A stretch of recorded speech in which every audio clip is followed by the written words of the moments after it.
My name is Ben Matheson. I'm 45 years old, a recently divorced father, and I've spent the last 6 months living out of my RV, searching for something to pull me out of the rut I've been in since my marriage fell apart. I'm a writer, at least I used to be. For years, I told myself I'd write the great American novel, but now I can't seem to put down a single decent sentence. This happened in Cloudland Canyon State Park in Georgia. I went there because I thought the stunning scenery and quiet isolation would inspire me. What I found instead was something I still can't fully explain, and I don't think I ever will. I arrived at Cloudland Canyon in the early afternoon. The drive up had been beautiful, winding through dense forests and up steep mountain roads. The park's reputation for breathtaking waterfalls and dramatic cliffs had drawn me here, and I hoped the change of scenery would spark something in me. The woman at the ranger station handed me a map and smiled politely. "You're lucky," she said. "Not many people this time of year. You'll have the whole place to yourself." "Perfect," I replied, though I couldn't shake the loneliness that settled in my chest. I parked the RV at the campsite and set up quickly. It was a small clearing surrounded by tall trees that swayed gently in the breeze. From where I stood, I could hear the faint rush of water from the canyon's river.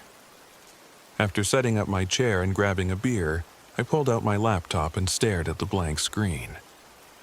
I had no idea where to start. My ex-wife's words echoed in my head.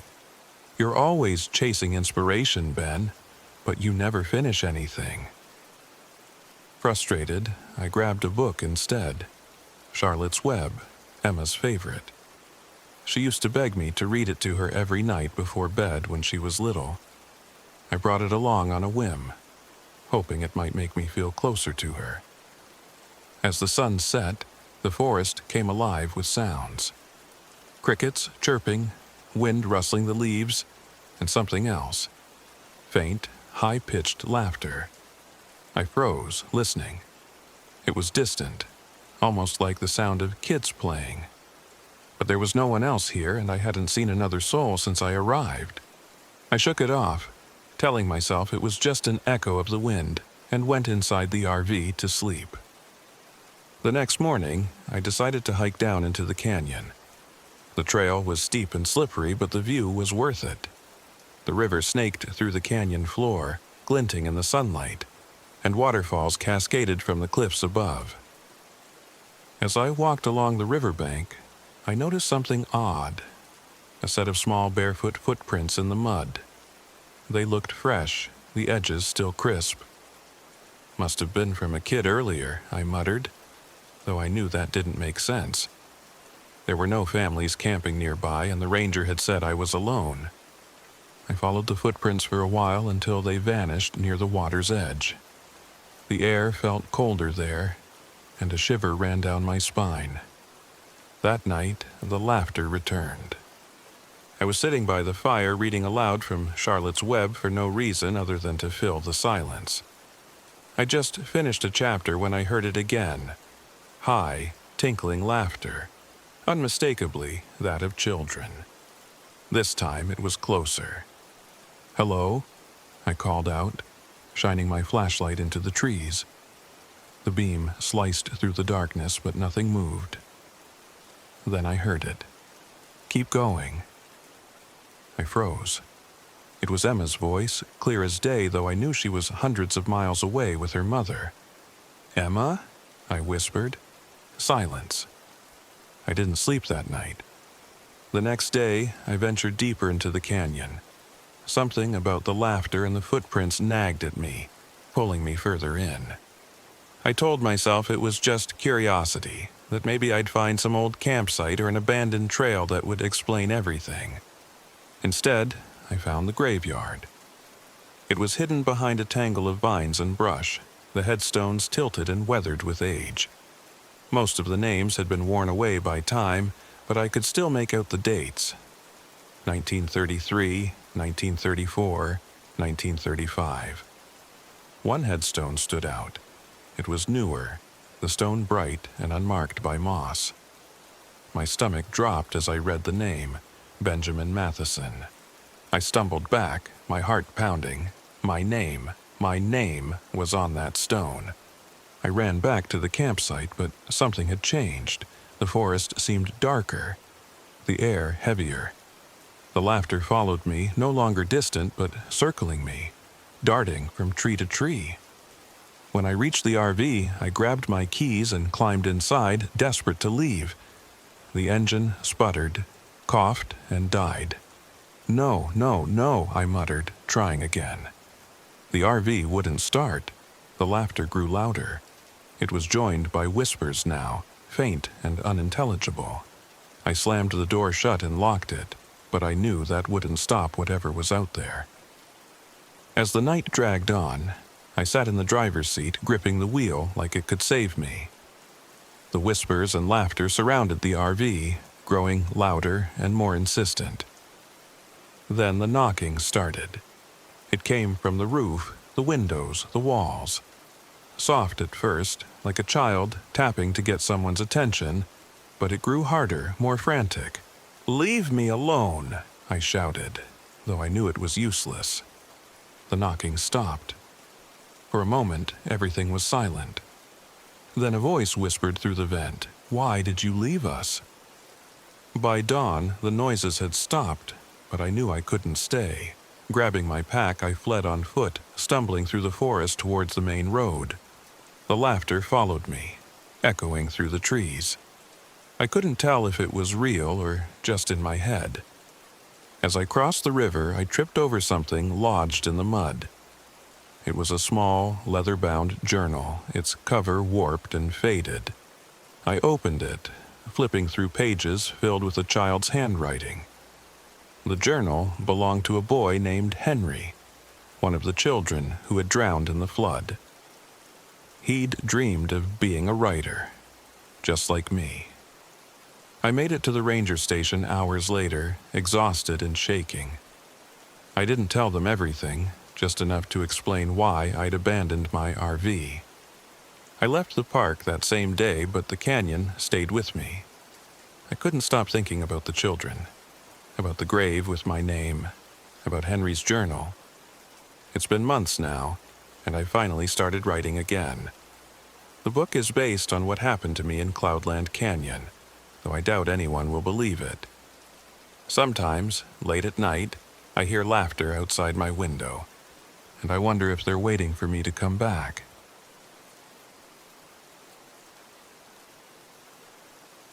My name is Ethan Carter, and I'm 34 years old.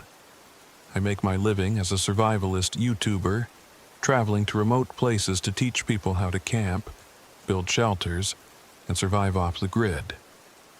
I thought I'd seen it all, storms, predators, even a run-in with a bear once. But nothing prepared me for what I experienced on Black Rock Ridge last fall. It was late October when I decided to film a special Halloween episode.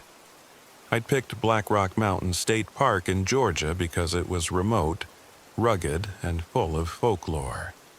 Perfect for some spooky survival content. I arrived in my RV on a chilly Thursday afternoon. The sky a patchwork of gray clouds that threatened rain but never followed through. After finding a secluded spot near the base of Black Rock Ridge, I parked and started unloading my gear. The plan was simple. Spend 3 nights camping on the ridge, recording my experience and sharing tips for staying safe in the wild. But from the moment I set foot on the trail, things felt off. While I was gathering wood near the trailhead, a woman's voice startled me. "You're not planning to camp on the ridge, are you?" I turned to see a woman in her mid-30s, with curly auburn hair and a backpack full of field guides. She introduced herself as Melody Harper, a botanist cataloging plants in the area. "Why not?" I asked, half joking. "Something up there I should be worried about?" Melody hesitated, glancing at the ridge as if it might hear her. The locals call it cursed. They say there are hollow places in the ridge, areas where you can hear howls at night, but no one ever finds the source. That sounds like a great hook for my video, I said, grinning. Maybe I'll solve the mystery. Her face darkened. Just be careful. Sometimes things that howl don't want to be found. I thanked her and continued up the trail, dismissing her warning as local superstition. But as I hiked, the forest grew quieter, the cheerful chirping of birds replaced by an eerie stillness. It felt as though the trees themselves were watching. By late afternoon, I'd reached the ridge and found a flat spot to set up camp. I filmed the process for my viewers, pitching the tent, building a fire ring, and sharing tips about conserving energy in colder weather. The air smelled of pine and earth, but there was a faint metallic tang I couldn't place. I shrugged it off and focused on filming. As the sun dipped behind the mountains, the temperature plummeted. I lit a small fire and sat beside it, eating a packet of freeze-dried stew. That's when I heard it, the first howl. It was distant, almost like the wind, but there was a strange, mournful quality to it. I grabbed my camera, eager to capture the sound, but by the time I hit record, it had stopped. I waited, holding my breath, but the only sound was the crackling of the fire. Probably just a coyote, I muttered into the camera, though my chest felt tight. Still, I kept recording, hoping the howl would return. It didn't. The next day, things started going wrong. First, my compass went haywire, the needle spinning erratically no matter how many times I recalibrated it. Then, the firewood I'd collected turned damp overnight, even though the weather was dry. And my drone, usually reliable, refused to maintain connection when I tried to get aerial footage of the ridge. It would rise a few feet before the signal cut out, forcing me to bring it back manually. By late afternoon, the clouds thickened, casting the ridge in shadow. I decided to explore a nearby outcrop I'd spotted on the drone's limited footage. It was a rocky, desolate area littered with bones. Deer, rabbit, maybe even a bear. The bones were bleached white and arranged in strange patterns as if someone, or something, had placed them there deliberately. My skin prickled. "This is too good," I said aloud, trying to convince myself I wasn't scared. I filmed the clearing, narrating in a steady voice for the camera. But when I played back the footage later, the audio was distorted, filled with static and faint whispers I couldn't explain. That night, the howling returned. It started just after I doused the fire and climbed into my tent. At first, it was the same mournful sound I'd heard before, distant but distinct. Then it grew louder, closer, until it seemed to echo around the ridge. I sat up, heart pounding, and unzipped the tent flap. The forest was dark, my fire reduced to glowing embers. I scanned the trees with my flashlight but saw nothing. "Hello?" I called, my voice shaking. The howling stopped abruptly, replaced by a chilling silence. Then, I heard it. A voice. Faint, but unmistakable. "Ethan!" It was my own voice. I scrambled out of the tent, clutching my flashlight and hatchet. The voice called again, this time from the direction of the bone-littered clearing. "Ethan, help me!" My stomach twisted. It wasn't possible. I was alone. I ran back to the RV, heart hammering, and locked myself inside. But the voice followed me, circling the vehicle, calling my name in a sing-song tone that made my skin crawl. Then came the scratching. Slow, deliberate, as if something outside was testing the walls. I grabbed my camera and hit record, hoping to capture proof of whatever was out there. The screen flickered, and the battery, fully charged an hour ago, drained to 0. The RV rocked slightly, as though something heavy was leaning against it. My breath fogged the window as I peered outside, but all I saw was darkness. By dawn, the activity stopped. I ventured out cautiously, determined to confront whatever was haunting the ridge. My first stop was the bone clearing. The patterns were different now, the bones rearranged into what looked like a spiral. In the center was a fresh deer carcass, its eyes gouged out. I realized I couldn't stay another night. I packed my gear, abandoning the tent and some supplies, and began the hike back to the RV. But the trail seemed different. The trees closer together, their branches forming a tangled canopy that blocked out the sun. I checked my compass out of habit, but it was useless. Then, I saw them. Two glowing eyes in the shadows, staring at me. I froze, gripping my hatchet. The eyes blinked, then disappeared. A low growl rumbled from the underbrush, and I backed away slowly, trying to keep calm. "Show yourself!" I shouted, though my voice cracked. The creature stepped into the clearing, and my blood ran cold. It was gaunt, almost skeletal, with antlers that scraped the branches above. Its skin was stretched tight over bones, and its hollow eyes seemed to pierce through me. It opened its mouth, and my voice came out, "Ethan." I fired a flare, the light illuminating the creature in stark, terrifying detail. It howled, a guttural sound that shook the trees, and lunged. I ran, heart pounding, barely dodging its claws. My survival instincts kicked in, and I scrambled toward a natural pit I'd noticed earlier. I grabbed a sharp branch from the ground and lodged it into the pit's bottom. The creature was fast, but I was faster, leading it to the trap. At the last second, I veered left. The creature stumbled, its momentum carrying it forward into the pit. The branch pierced its chest, and it let out a deafening scream that seemed to reverberate through the entire ridge. I didn't wait to see if it was dead. I sprinted to the RV, started the engine, and drove without looking back. I made it out alive, but I left a part of myself on Black Rock Ridge. The footage I recovered was distorted, filled with static and glimpses of glowing eyes. I uploaded the video anyway, editing out the worst parts. My viewers loved it, calling it my best work yet. But I'll never return to that place, and sometimes, late at night, I still hear the howls.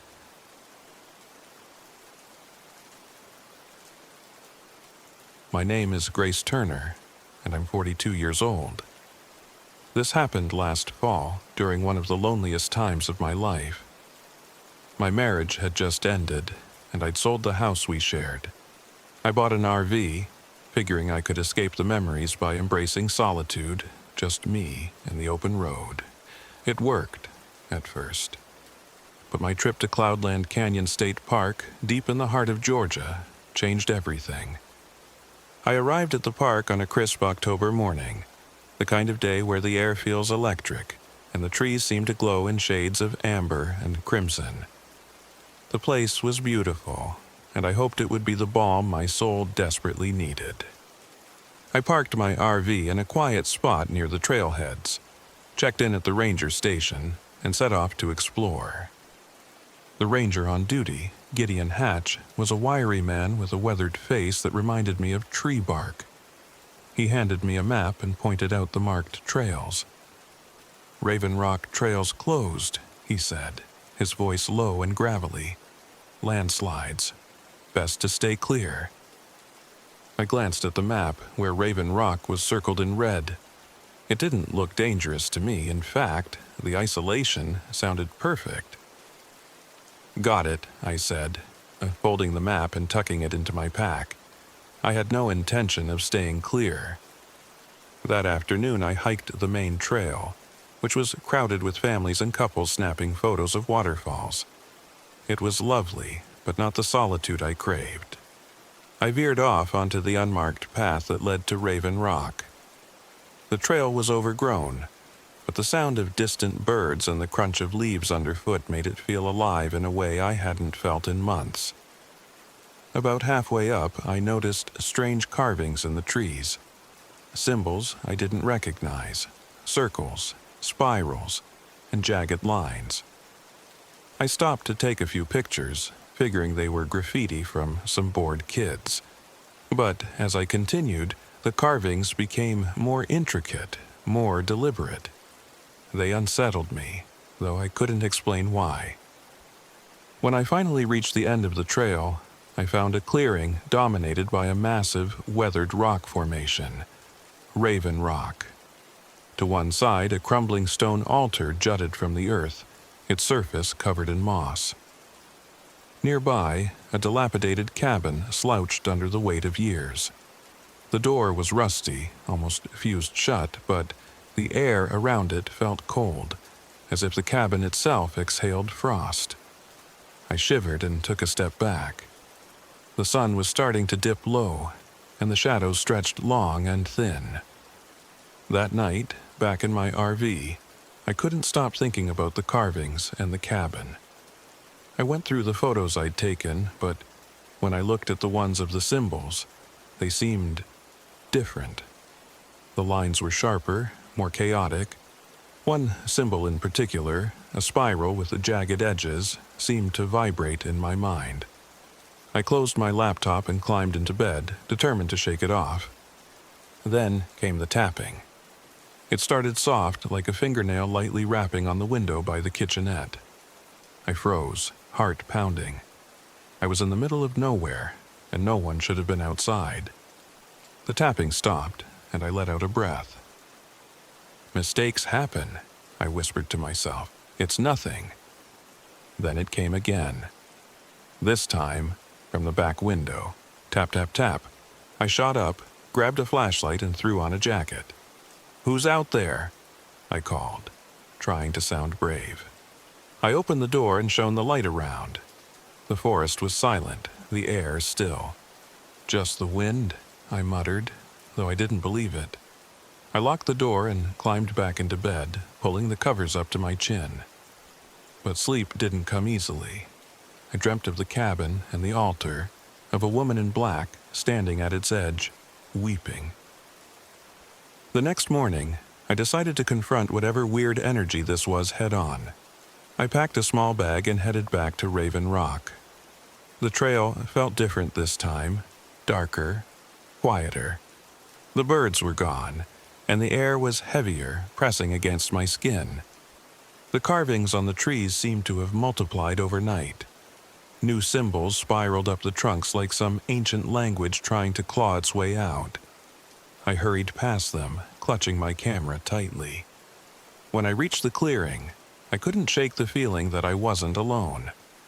The cabin loomed larger than I remembered, its rusty door slightly ajar. Against my better judgment, I stepped inside. The air was damp and smelled of decay. Light filtered in through cracks in the wood, illuminating a room that seemed frozen in time. A table, covered in dust and cobwebs, held an open book. I picked it up carefully, its leather cover flaking under my fingers. The writing inside was faded but legible. A diary. The first entries were mundane, recounting daily life on the homestead. But as I read further, the tone shifted. The woman who'd written it had lost her husband to an accident. Her grief was palpable, and the final entries grew frantic, speaking of rituals and a desperate attempt to bring him back. "I found the altar," one entry read. "It will give him back to me, but the cost may be too great." I slammed the book shut, heart racing. The wind outside howled, though I could have sworn the air had been calm a moment ago. I shoved the diary into my bag and bolted from the cabin. That night, the whispers started. At first they were faint, like the rustling of leaves, but as the hours ticked by, they grew louder, clearer. They were calling my name. "Grace! Grace!" I pressed my hands over my ears, but the sound wasn't coming from outside. It was inside my head. My laptop flickered on its own, the screen glowing white. Then the GPS lit up, a single destination displayed in bold letters. Widow's Hollow. "No," I whispered. "This isn't real. This isn't real." The RV rocked slightly, like someone was pushing it from the outside. Then came the pounding on the door. Bam, bam, bam. I scrambled to the front and locked the deadbolt. though I had no idea what good it would do. "Who's there?" I shouted. The pounding stopped. I held my breath, waiting. Then I saw her, the woman from my dream, standing in the woods just beyond the RV. Her face was pale, her eyes hollow and black. She raised a hand, beckoning. I don't know why I opened the door. Maybe it was curiosity, maybe fear, or maybe it was something else, something pulling me toward her. The world shifted as soon as I stepped outside. The RV was gone, replaced by the clearing at Raven Rock. The altar stood before me, glowing faintly in the moonlight. The woman in black was there too, sobbing quietly. "Who are you?" I asked, my voice trembling. She turned, and for a moment, I thought I saw something human in her face. "I am alone," she said, her voice a hollow echo. "You understand, don't you? The loneliness?" Tears pricked my eyes. I wanted to deny it, but she was right. "What do you want from me?" "Stay," she whispered. "Stay with me. Forever." Her eyes filled with something dark and endless, and I felt myself being pulled toward the altar. My feet moved on their own, as if my body no longer belonged to me. "No!" I screamed, fighting against the invisible force. "I won't! Please!" she pleaded, her voice breaking. "Don't leave me." In that moment, something shifted inside me. I saw her not as a monster, but as a woman consumed by grief, a woman who'd paid a terrible price for her love. "I'm sorry," I said, my voice soft. "I can't stay, but you're not alone. You don't have to be." The air around me grew still. The woman's eyes widened, and for the first time her expression softened. She nodded once, then dissolved into the night like mist. When I opened my eyes, I was back in my RV. The moonlight streamed through the windows, and the forest was silent once more. I don't know what happened that night, not entirely, but as I drove away from Cloudland Canyon the next morning, I felt something I hadn't felt in a long time. Peace, and for the first time, I didn't feel so alone.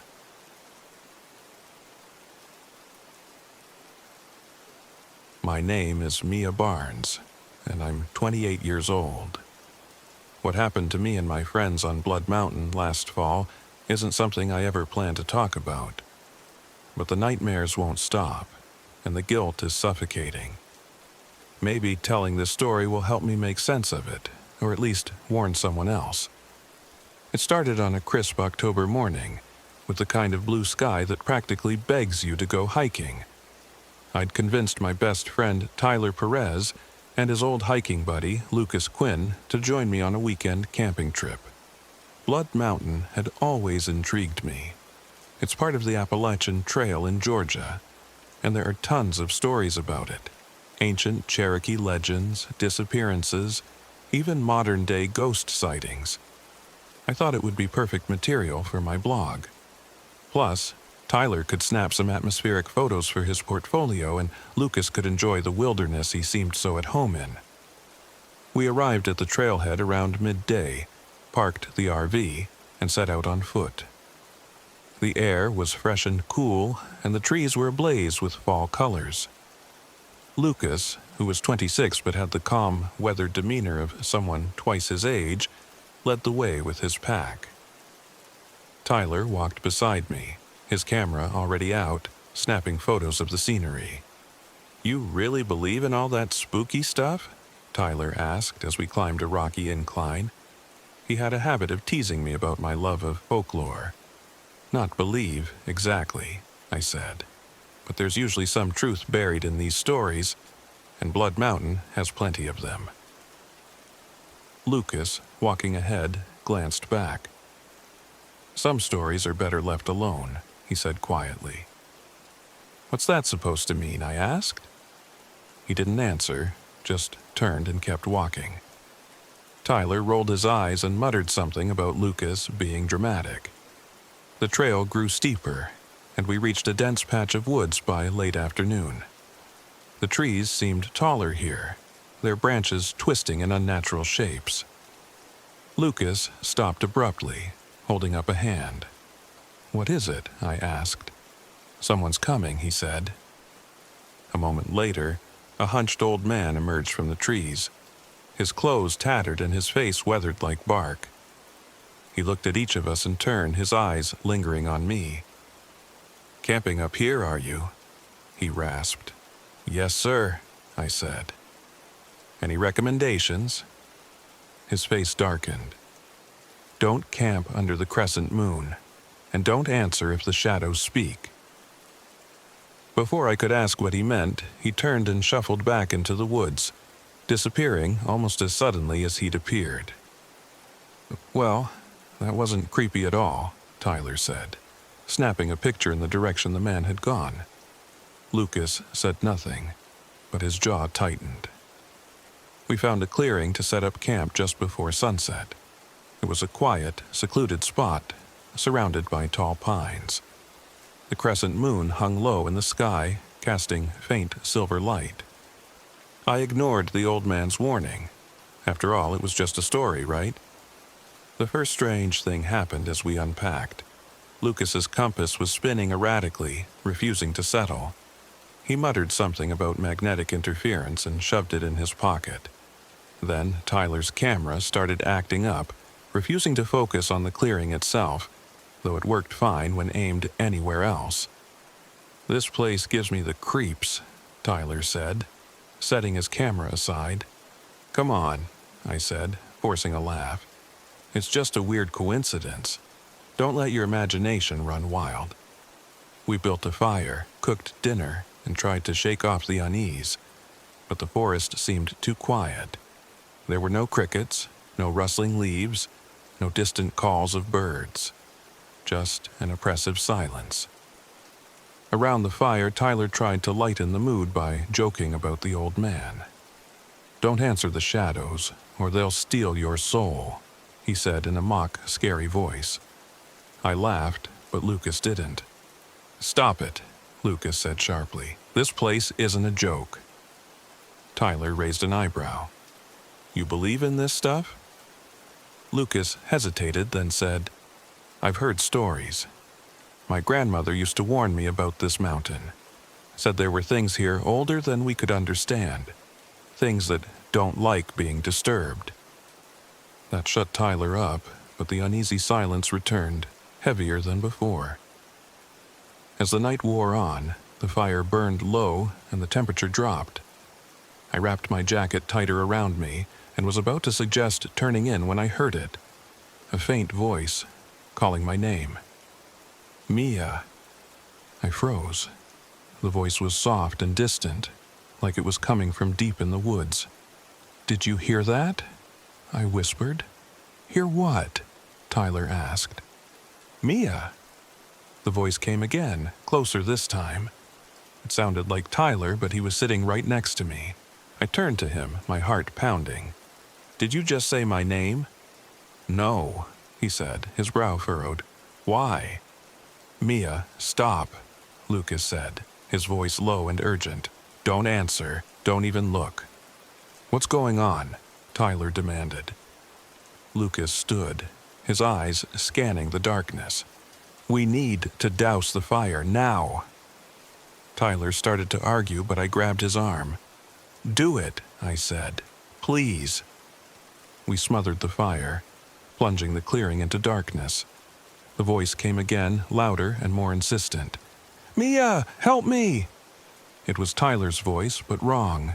Too hollow, too distant. "What the hell is that?" Tyler whispered. "Skinwalkers," Lucas said grimly. "Or something like them.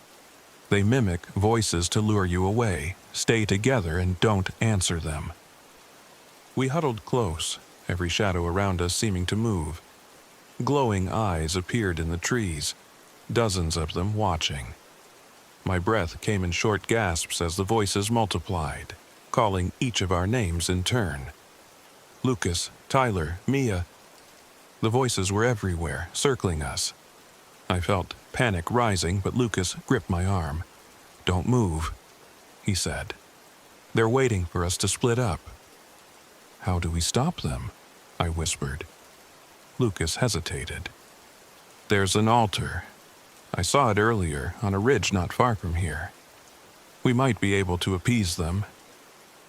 We gathered our things quickly, staying close as Lucas led the way through the dark. The glowing eyes followed, always just out of reach, and the voices grew angrier, demanding, pleading. The altar was a crude stone slab covered in moss, surrounded by strange carvings. Lucas knelt before it, pulling a small locket from his pocket. "We have to leave something valuable, something personal." I pulled out my journal, the one where I'd written down all my research and thoughts about this trip. It felt like giving up a piece of myself, but I placed it on the altar. Tyler hesitated, then placed his camera beside it. As Lucas added his locket, the forest went silent. For a moment, I thought it had worked. Then Tyler screamed.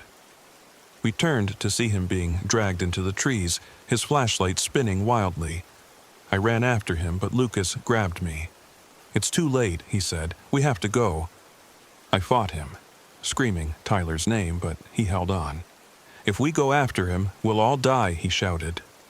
The glowing eyes were closing in, and the voices had returned, deafening now. I let Lucas pull me away, tears streaming down my face. We ran, tripping over roots and rocks, until we reached the RV. We jumped inside, slammed the door, and drove away without looking back. It's been months, and I still can't sleep. Tyler's camera was left behind, but somehow one of his photos appeared on my phone. It shows the clearing, lit by the crescent moon, with a blurred figure watching from the trees, half human, half beast. I'll never go back to Blood Mountain. But sometimes, late at night, I hear Tyler's voice, faint and distant, calling my name.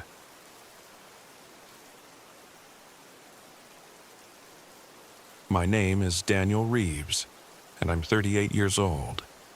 This happened last fall, during a solo trip to Providence Canyon State Park in Georgia. I came here looking for folklore to include in the book I was writing about American legends. What I found was something far darker than a campfire story. I parked my RV at the main trailhead just before sunset. The view was breathtaking, orange and red canyon walls towering above me, their colors deepening in the fading light. The park was quiet, almost too quiet, but I didn't mind. Solitude was exactly what I needed. The first day went as planned. I hiked the trails, scribbled notes about the canyon's geological formations, and interviewed one of the park rangers, an older man named Carl. He seemed reluctant to talk about anything beyond the park's history, but when I mentioned local legends, his expression darkened. "You're talking about the witch, aren't you?" he said. I raised an eyebrow. I've heard whispers, but I was hoping to get the full story. Carl hesitated, then leaned in. "She wasn't really a witch, at least not at first. Just a woman who lived out here in the 1800s. Her family was killed by settlers, and they blamed her for everything that went wrong after. Said she cursed the land. They dragged her to Canyon 5, killed her, and buried her in a shallow grave. After that, people started disappearing. They say her spirit still walks the canyons, vengeful as ever." "Canyon 5?" I asked, curious. He frowned. "You'll find it if you're dumb enough to go looking. But take my advice, don't." I thanked him, though his warning only piqued my curiosity. Folklore was my bread and butter, and this was exactly the kind of story that would make my book stand out. That night, I woke to a strange sound. It was faint, like chanting, carried on the wind. Groggy and irritated, I rolled out of bed and peeked out the RV window. The canyons loomed in the moonlight, shadows pooling like dark water at their base. There was no sign of anyone. I told myself it was just the wind and went back to bed. But the next day, the unease lingered. While hiking deeper into the park, I noticed something odd. Carvings on the canyon walls, symbols etched into the stone. They didn't look like graffiti or anything modern. They were crude, ancient-looking, and utterly unfamiliar.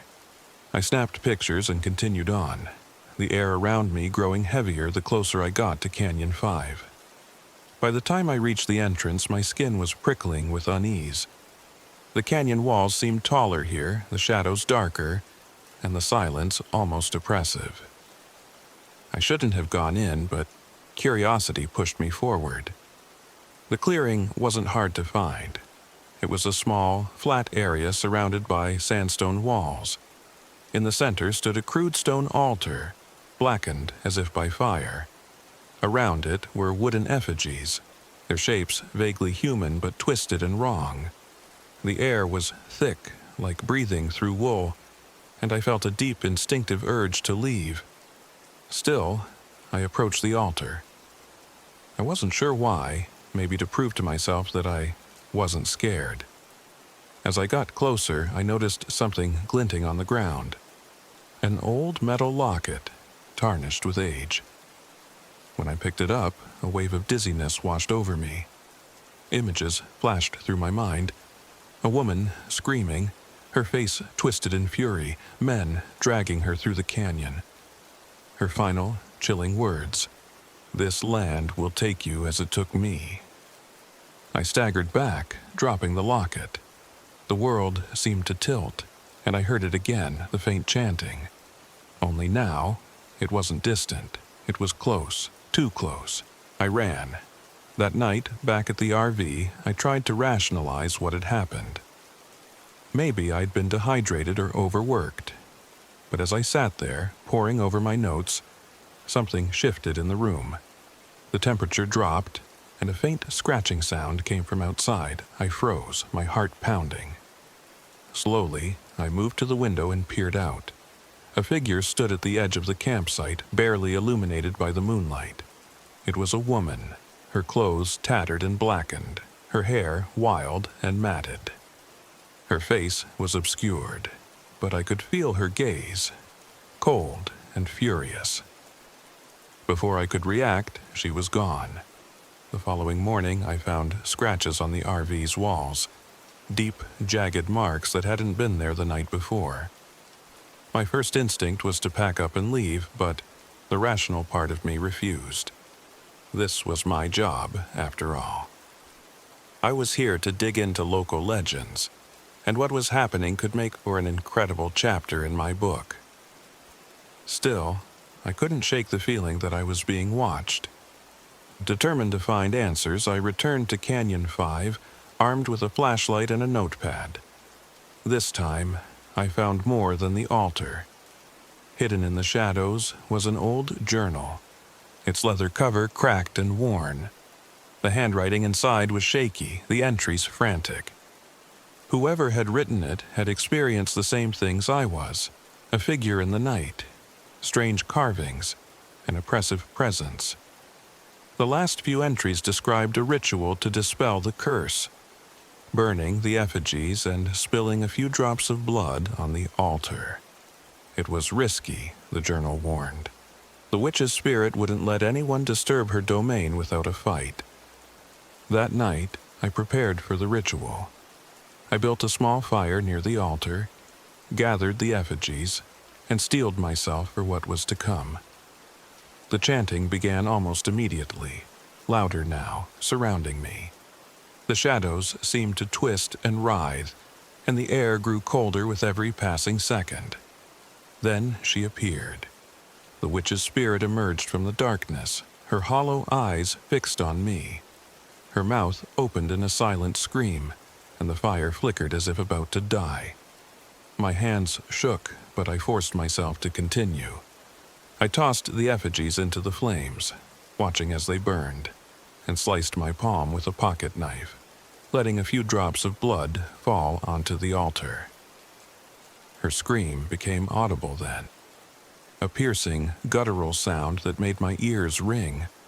The ground trembled, and I thought the canyon walls might collapse. But then, just as suddenly as it started, it stopped. The air grew still. The fire burned steadily. And she was gone. I didn't sleep that night. By dawn, I packed up and left Providence Canyon, vowing never to return. But even now, months later, I can't shake the feeling that it isn't over. Sometimes, in the quiet of the night, I hear scratching at my door, or chanting, faint and far away. And sometimes I see her in my dreams, standing at the edge of the canyon, waiting, watching.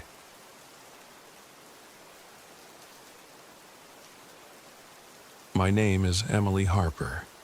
I'm 31 years old, and I make my living as a freelance travel writer. This happened in October of last year at Sweetwater Creek State Park in Georgia, and I haven't been able to talk about it until now. Even writing these words makes my skin crawl. But people need to know what's out there, or who. I'd driven my RV to Sweetwater Creek for a weekend getaway, and some inspiration for an article about Georgia's hidden gems. The park was perfect. Winding trails, a bubbling creek, and the ruins of the New Manchester Mill that still whispered of the past. It was peaceful, serene, or at least that's what I thought. The first day started well enough. I parked my RV in a quiet lot near the trailhead and set out with my notebook and camera. The trail was gorgeous, lined with towering trees and the soft crunch of autumn leaves underfoot.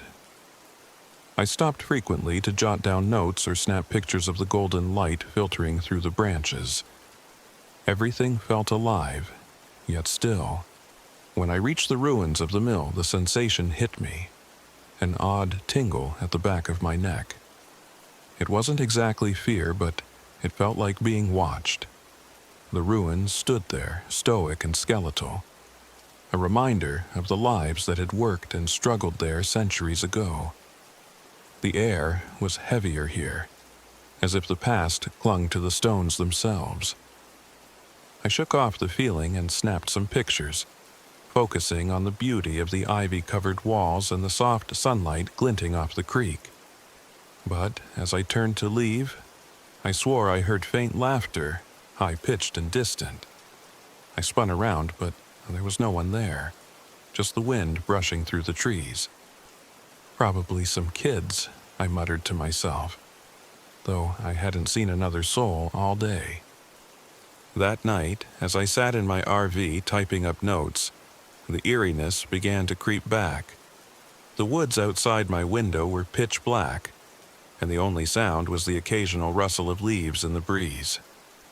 I tried to ignore the prickling unease in my chest and focus on my work, but then I heard it. A faint tapping on the window. My stomach dropped. I turned slowly, expecting to see a tree branch or maybe an animal. Instead, there was nothing but darkness. I brushed it off, convincing myself it was just my imagination, and crawled into bed. But I didn't sleep well. I kept hearing things, soft whispers, the creak of the RV settling, and what sounded like faint footsteps circling outside. When morning finally came, I was almost relieved to step back onto the trail. The second day, I decided to explore a less traveled path. It was quieter than the main trail, with fewer markers and denser trees. Halfway through, I stumbled upon something strange. In the dirt, partially hidden by leaves, was an old toy, a rusted metal spinning top. I knelt to pick it up, curiosity overriding the odd sensation that prickled my skin. The moment I touched it, the world around me seemed to shift. I wasn't on the trail anymore. I saw children, maybe half a dozen of them, playing near the creek. Their laughter was bright and joyful, their clothes old-fashioned, white dresses, suspenders, little caps. But something was wrong. The scene twisted. The water in the creek began to rise, surging and churning. The children screamed as the flood swept over them, their small hands reaching out for help that never came. And then, just as suddenly, I was back on the trail, clutching the spinning top in my hand. I stumbled back, dropping the toy like it had burned me. My breaths came quick and shallow as I tried to make sense of what had just happened. Was it a vision? A hallucination? I didn't know, but I couldn't shake the images of those children. Later that afternoon, as I tried to regain my composure, I met an old woman on the trail. She seemed to appear out of nowhere, shuffling toward me with a walking stick and a shawl draped over her thin shoulders. "You're not from around here," she said, her voice raspy but kind. I smiled nervously. "Just visiting, writing an article about the park." Her expression darkened. "The children don't like strangers." I blinked. What children? She didn't answer, her cloudy eyes staring past me into the trees. "They just want to play," she murmured. "But don't let them in." "Let them in?" I asked. But she'd already turned and shuffled away, disappearing down the trail before I could press her further. That night, I locked the RV doors and pulled the curtains tight, but it didn't help. Around midnight, I woke to the sound of laughter again, high-pitched and playful, but far too close. My heart pounded as I crept to the window and peeked out. There they were, half a dozen children, their pale faces glowing faintly in the darkness. They stood at the edge of the woods, staring at the RV. One of them waved, a slow, deliberate motion that sent a shiver down my spine. I backed away from the window, my breath coming in short gasps. "This isn't real," I whispered. "This isn't real." The laughter grew louder, and then came the tapping, soft, rhythmic, like small hands knocking on the windows and walls of the RV. I covered my ears, trying to block it out, but it was everywhere. "Come play with us," a voice whispered. So close it felt like it was inside the RV. I screamed, grabbing a flashlight and flicking it on. The light banished the shadows, and the noises stopped. For a moment, I thought it was over, but when I turned, I saw the handprints. Small, damp smears all over the windows, inside and out. The next morning, I decided I couldn't leave without answers. I returned to the ruins of the mill, hoping to find some clue, some explanation for what was happening. I searched every crevice, every stone, until I found it. An old leather journal, tucked inside a hollow wall. The pages were yellowed and fragile, the handwriting faded but legible. It belonged to a mill worker from the 1800s who described a tragic flood that had swept through the area, killing several children. He wrote about how their spirits lingered, tied to the creek, desperate for companionship but growing restless and angry over time. "They come in the night," one entry read. "They knock, they whisper. If you open the door, you're lost." That night, the children returned, and this time, they weren't playing. The RV shook violently as if something massive was trying to tip it over. Lights flickered and the laughter turned to screams. I clutched the journal, flipping to the last page. The worker had written about a ritual to appease the children. An offering of toys and trinkets placed by the creek, along with a spoken promise to honor their memory. I gathered the spinning top and a few other small items I had, sprinting through the dark to the creek. The children followed me, their glowing forms flickering in the corners of my vision. I could feel their cold hands brushing against my arms, tugging at my clothes. At the water's edge, I placed the toys and whispered the words from the journal. "I remember you. I honor you. Rest now." The air grew still, and the children's screams faded to soft whispers, then silence. When I looked up, they were gone. The next morning, the woods felt lighter, less oppressive. I packed up and left, but the experience stayed with me. In my article, I wrote about the beauty and history of Sweetwater Creek, but left out the truth. Some things, I decided, are better left unsaid. But sometimes at night I hear it again, the faint laughter, the soft tapping on glass, and I wonder if I really set them free, or if I only brought them with me.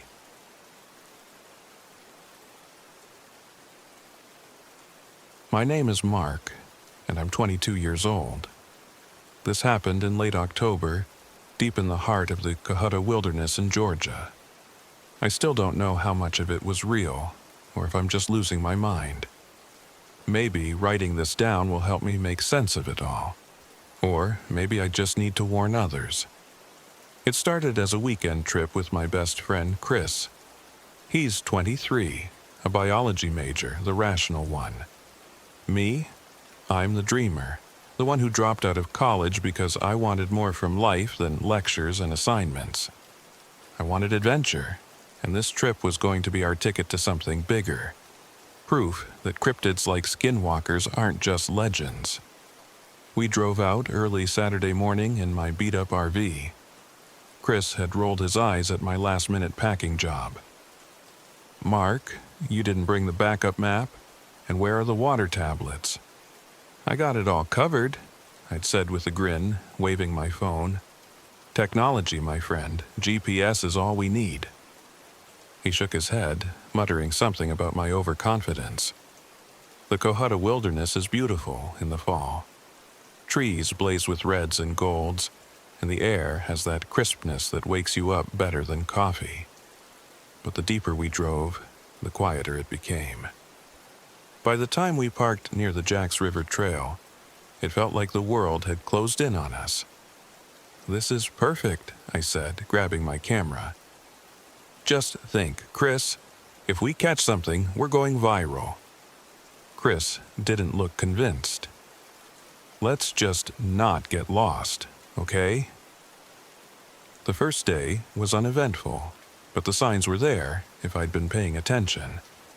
Around mid-afternoon, we found tracks on the trail, not deer or bear, but something else. They were long and narrow, like an oversized dog's, but the spacing was wrong. "Maybe a wolf?" I suggested, crouching to take a picture. "There are no wolves here," Chris replied. "Coyotes, maybe, but they don't look right." We kept walking, and the tracks just stopped. Not like the animal had veered off into the woods. They just ended. That night, after setting up camp, I noticed the forest was eerily silent. No birds, no crickets, just the crackle of our fire. "You hear that?" I asked. "Hear what?" Chris said, looking up from his book. "Exactly. There's nothing to hear." He shrugged. "Predators nearby, maybe. Happens sometimes." We were joking around when it started, the first sign that something wasn't right. "Mark!" a voice called, faint and distant. I froze. "Did you hear that?" Chris frowned. "Yeah, it sounded like you." We both scanned the darkness, but our firelight barely reached the trees. "Mark!" The voice came again, louder this time. "Someone's messing with us," Chris said, grabbing his flashlight. "Stay here." "No way," I said, standing. "I'm not letting you go out there alone." We moved toward the sound, but there was nothing, just the trees and the shadows. When we returned to camp, the fire had nearly died out. The next morning, we found something hanging from a tree near our campsite. It was a crude figure made from sticks and what looked like animal skin. "What the hell is this?" Chris muttered, poking at it with a stick. "Maybe someone left it as a warning," I joked, though my stomach churned just looking at it. Chris wasn't laughing. "We should head back. This feels wrong." But I wasn't ready to give up. "Come on, we haven't even started exploring the area yet. Besides, it's probably just some prank from other hikers." Reluctantly, he agreed. As we trekked deeper into the wilderness, the forest grew denser, the trees pressing in like walls. Around midday, we found a circle of bones, small ones, like from rabbits or squirrels. The bones were arranged neatly, and symbols were carved into the surrounding trees. Chris looked at me, his face pale. "This isn't normal, Mark." "It's just some creepy art project," I said, though my voice wavered. "Let's turn back." "Just a little further," I insisted. "We're already out here." We pushed on, but the tension between us was palpable. Chris was quiet, scanning the trees like he expected something to jump out at us. By the time we returned to camp, it was almost dark. Chris volunteered to gather more firewood while I set up the cameras. He didn't come back for almost an hour. "Chris?" I called, my voice echoing through the stillness. When he finally appeared, he was carrying an armful of sticks, but something was off. His movements were stiff, and he wouldn't look me in the eye. "Where were you?" I asked. "Just out there," he said vaguely, dropping the wood by the fire. The rest of the evening was tense. Chris was quiet, distant. When I asked what was wrong, he just shook his head. That night, I woke up to the sound of footsteps outside the tent. "Chris?" I whispered, but he was snoring softly beside me. The footsteps circled the tent, slow and deliberate. I grabbed my flashlight and unzipped the flap, shining the beam into the darkness. Nothing. But as I turned back, I saw it, a figure standing just beyond the firelight. It was tall, with long, thin limbs and glowing eyes. For a moment I thought it was Chris, but something about its proportions was wrong. "Chris," I hissed, shaking him awake. He groaned, sitting up. "What is it now?" I pointed, but the figure was gone. "You're imagining things," he said, lying back down. But I wasn't. The next morning, Chris was acting normal again, but I couldn't shake the feeling that something had changed. We found an old journal stuffed inside a hollow log near camp. The pages were weathered, the handwriting frantic. It described the same things we'd been experiencing: mimicry, strange symbols, a creature stalking the writer and their partner. The last entry detailed a ritual to banish the entity, a circle of fire and a symbol carved into the ground. "We have to try this," Chris said, his earlier skepticism gone. "Do you believe it now?" I asked. "Do you have a better idea?" We spent the day gathering wood and clearing a space for the ritual. As night fell, the forest seemed to close in around us. When the creature came, it was bolder than before. It stepped into the firelight, its face a grotesque mockery of a human's, with hollow eyes and a twisted grin. Chris and I worked quickly, carving the symbol into the dirt while the creature circled us. At one point, it lunged, slashing at Chris's arm. He screamed, but didn't stop carving. I threw the last branch onto the fire and the flames roared, casting long shadows. The creature shrieked, a sound that made my ears ring, and retreated into the darkness. "Did it work?" I asked, panting. Chris didn't answer. He was staring at the trees, his face pale. "Go," he said, shoving me toward the RV. "What are you talking about?" "It's not gone, Mark. It's just angry. You have to leave." "No way I'm leaving you here." But he grabbed my shoulders, his eyes wild. "Go. If you don't, neither of us will make it." Before I could stop him, he ran into the woods, drawing the creature away. I made it back to the RV and drove out of the wilderness, hearing Chris's voice calling after me the entire way. But it wasn't him. Authorities never found his body, just our abandoned campsite in the journal. Sometimes, I hear his voice in my dreams, telling me to stay away. I wish I'd listened.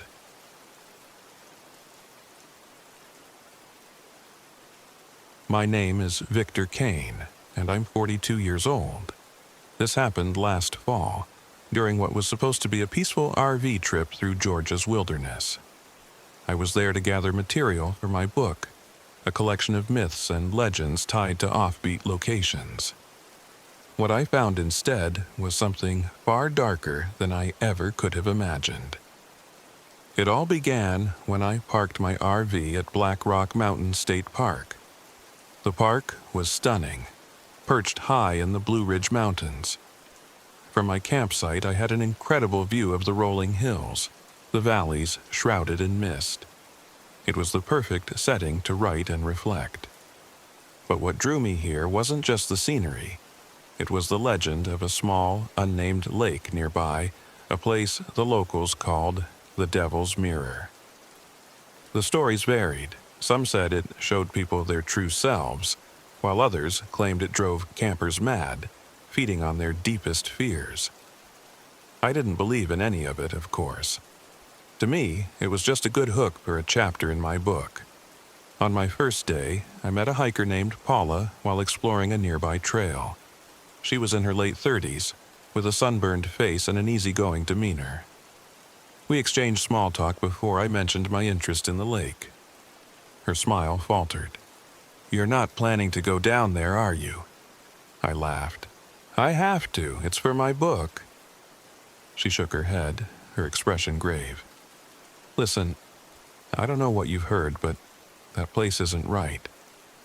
My brother, he went there once, and he wasn't the same after. He couldn't sleep, couldn't eat. One night, he just walked into the woods and never came back." Her words sent a shiver down my spine, but I played it off. "Sounds like a good story. Don't worry, I'll be careful." She gave me a long, searching look before walking away. That evening, curiosity got the better of me. I hiked down to the lake just as the sun dipped below the horizon. The water was perfectly still, its surface like glass.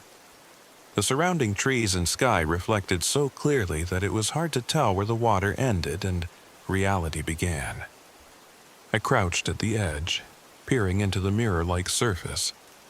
My reflection stared back, but something about it felt wrong. It wasn't my face, exactly. It was mine, but with subtle differences, the tilt of my head, the slight curve of a smirk I wasn't wearing. I shook my head, dismissing it as a trick of the light, and pulled out my camera.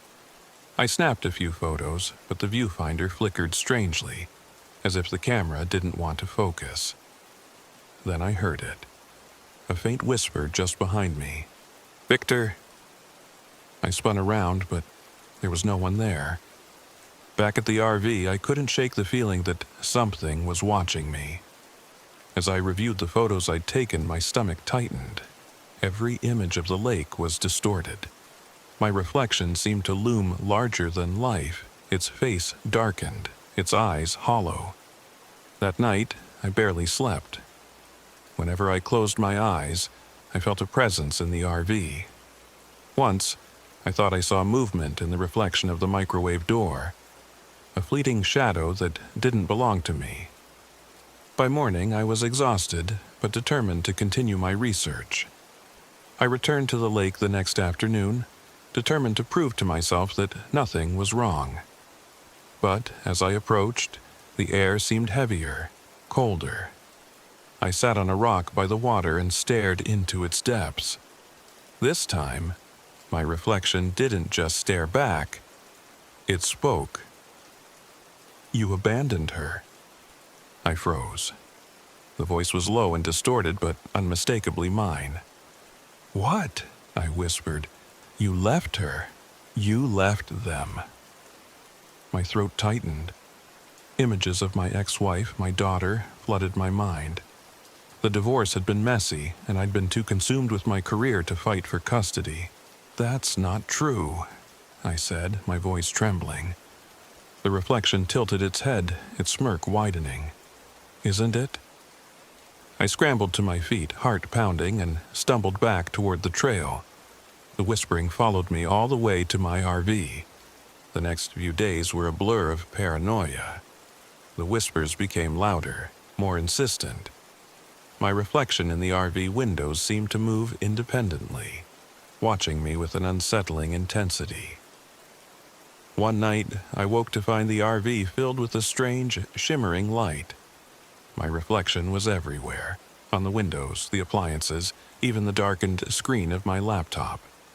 They all moved in unison, stepping closer, their faces twisted into grotesque grins. "You can't run," they whispered in unison. I bolted from the RV and ran blindly through the forest. Somehow, I ended up on the trail where I'd first met Paula. She was there, her expression grim but unsurprised. "I told you not to go near the lake," she said, handing me a bottle of water. "It's not just a lake," I gasped. It knows me. It's in my head." She nodded. "It feeds on guilt, on fear. It twists it until you don't know what's real anymore." "How do I stop it?" Her face darkened. "You can't. Not completely. But you can weaken its hold. You have to leave something behind. Something it can take instead of you."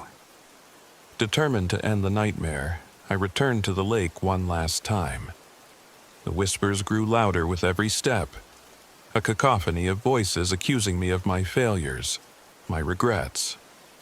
At the water's edge, my reflection rose from the surface, stepping out as if the lake itself had given birth to it. It wasn't just a reflection anymore, it was me, but taller, darker, its features exaggerated into something monstrous. "You can't escape," it hissed. It lunged at me, and I fell backward, hitting the ground hard. The air around me shimmered, distorting into a surreal nightmare. I saw my ex-wife crying, my daughter reaching for me as I walked away. "No!" I shouted, forcing myself to my feet. I pulled my notebook, the one I'd been using for the book, from my bag. It represented everything I'd sacrificed for my career, everything that had driven me away from my family. With trembling hands, I threw it into the lake. The reflection screamed, its form rippling like water. Slowly, it sank back into the lake, dragging the distorted images of my past with it. The air felt lighter, the forest quieter. The lake's surface rippled for the first time, breaking its mirror-like stillness. I left Black Rock Mountain the next morning, physically unscathed, but deeply shaken. Weeks later, as I unpacked my camera equipment, I found one last photo on the memory card. It was a picture of the lake, perfectly still. And in the center, my reflection stood, staring back at me with a knowing smile. I haven't written a word since.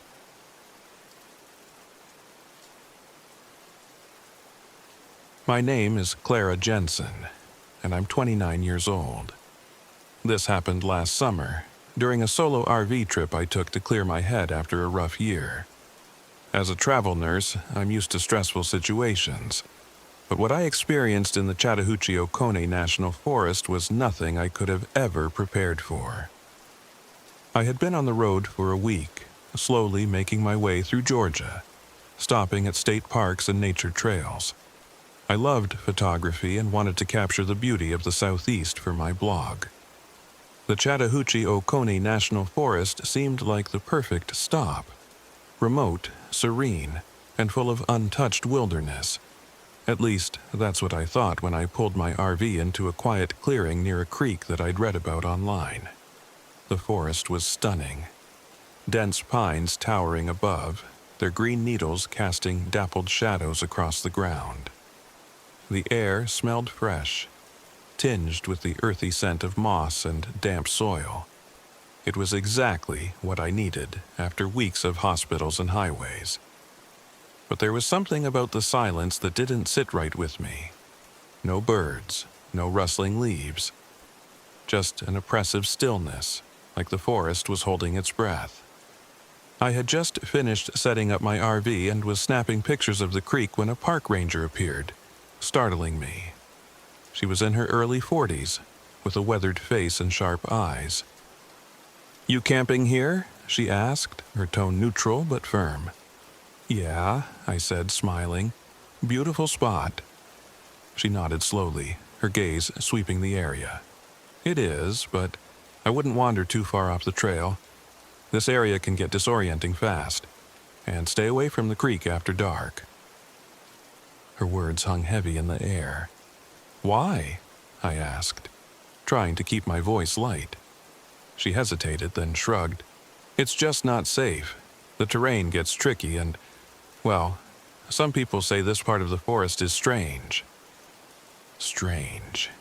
That word lingered in my mind long after she left. The first sign of something unusual came at dusk. I was sitting by the creek trying to capture the golden light bouncing off the water. As I adjusted my camera, I heard it, a faint splash, like someone skipping stones. I looked up, expecting to see another camper, but there was no one. The creek was still, the water as smooth as glass. Then I heard it again. "Come play." The voice was soft, almost playful, and unmistakably a child's. My heart skipped a beat. I scanned the trees, but all I saw were shadows. "Hello?" I called out, my voice shaky. There was no response. I packed up my gear and headed back to the RV, telling myself it was just my imagination. But as I climbed into bed that night, I couldn't shake the feeling that I wasn't alone. The next morning, I decided to explore more of the creek, hoping daylight would banish the unease I'd felt the night before. I followed the water upstream, pausing occasionally to take pictures. That's when I saw him, a boy, maybe 8 years old, sitting on the edge of the creek with his feet dangling in the water. His clothes looked outdated, like something out of a 1970s catalog, and his blonde hair was damp, as if he'd just been swimming. "Hey," I said cautiously, approaching him. "Are you out here alone?" He turned to look at me, his face pale and expressionless. "I'm Noah," he said. "Hi, Noah," I said, forcing a smile. "Where are your parents?" He didn't answer. Instead, he pointed to the water. "Do you want to play?" I glanced at the creek, and for a split second I thought I saw something moving beneath the surface. A dark, twisting shadow. "No, thank you," I said, stepping back. "You should go find your parents. They might be worried about you." When I looked back at him, he was gone. Shaken, I decided to head back to camp, but something caught my eye as I passed a cluster of moss-covered rocks. It was a rusted metal plaque, half buried in the ground. I crouched down and brushed away the dirt. It was a memorial. "In loving memory of Noah Ellis, 1964-1972. Gone too soon." My blood ran cold. I stumbled back, the pieces starting to come together in my mind. That night, as I lay in bed, I couldn't sleep. The RV felt too quiet, too still, and then the laughter started. It was faint at first, like an echo carried on the wind, but it grew louder, closer. I bolted upright, my heart pounding, and grabbed the flashlight. Footprints. Wet, child-sized footprints led from the door of my RV to the creek. The next morning, I drove to the visitor center, desperate for answers. I scoured old newspaper clippings until I found it. Tragic drowning at Chattahoochee Oconee National Forest. Noah Ellis, an 8-year-old boy, had wandered away from his family's campsite in 1972. He drowned in the creek while his parents were distracted. Locals whispered about hauntings, but officials chalked it up to folklore. I couldn't shake the feeling that Noah wasn't just a ghost. He was something else, something tied to the creek. That night, the terror reached its peak. I was sitting in the RV, trying to convince myself to leave, when the lights flickered. My camera, which I'd left on the counter, turned on by itself, its shutter clicking rapidly. I grabbed it and scrolled through the images. Each one showed the same thing. Noah's face, staring directly at the lens. His eyes hollow and lifeless. And then he was there, standing in the corner of the RV. "Don't leave," he whispered. "I'm so lonely." His form began to shift, his pale skin turning gray, his eyes sinking into his skull. Water dripped from his clothes, pooling on the floor. I screamed and bolted out of the RV, running blindly through the forest. The trails seemed to twist and change around me, the trees closing in. Noah's voice echoed through the darkness, pleading, laughing, screaming. I don't know how long I ran before I stumbled into Ranger Megan. She grabbed my shoulders, steadying me. "He won't let me go," I sobbed. Her face was grim. "You saw him, didn't you, Noah?" I nodded. She led me back to the creek, explaining as we walked. "He's not just a ghost. He's tied to this place, and he doesn't like being alone. He lures people in, traps them. But there's a way to stop him." Megan instructed me to gather flowers and personal items as an offering. At the edge of the creek, we lit a candle and recited a prayer she said she'd learned from the locals. Noah appeared, his form flickering between a child and something monstrous. His screams were deafening, but we didn't stop. As we finished, he let out a final piercing wail before vanishing into the water. The forest felt lighter, the air easier to breathe. Megan stayed with me until dawn, making sure I was okay. When I finally left, I thought it was over. But weeks later, as I developed the photos from my trip, I found one last image. It was Noah, standing by the creek, smiling softly. I haven't been back to the forest since.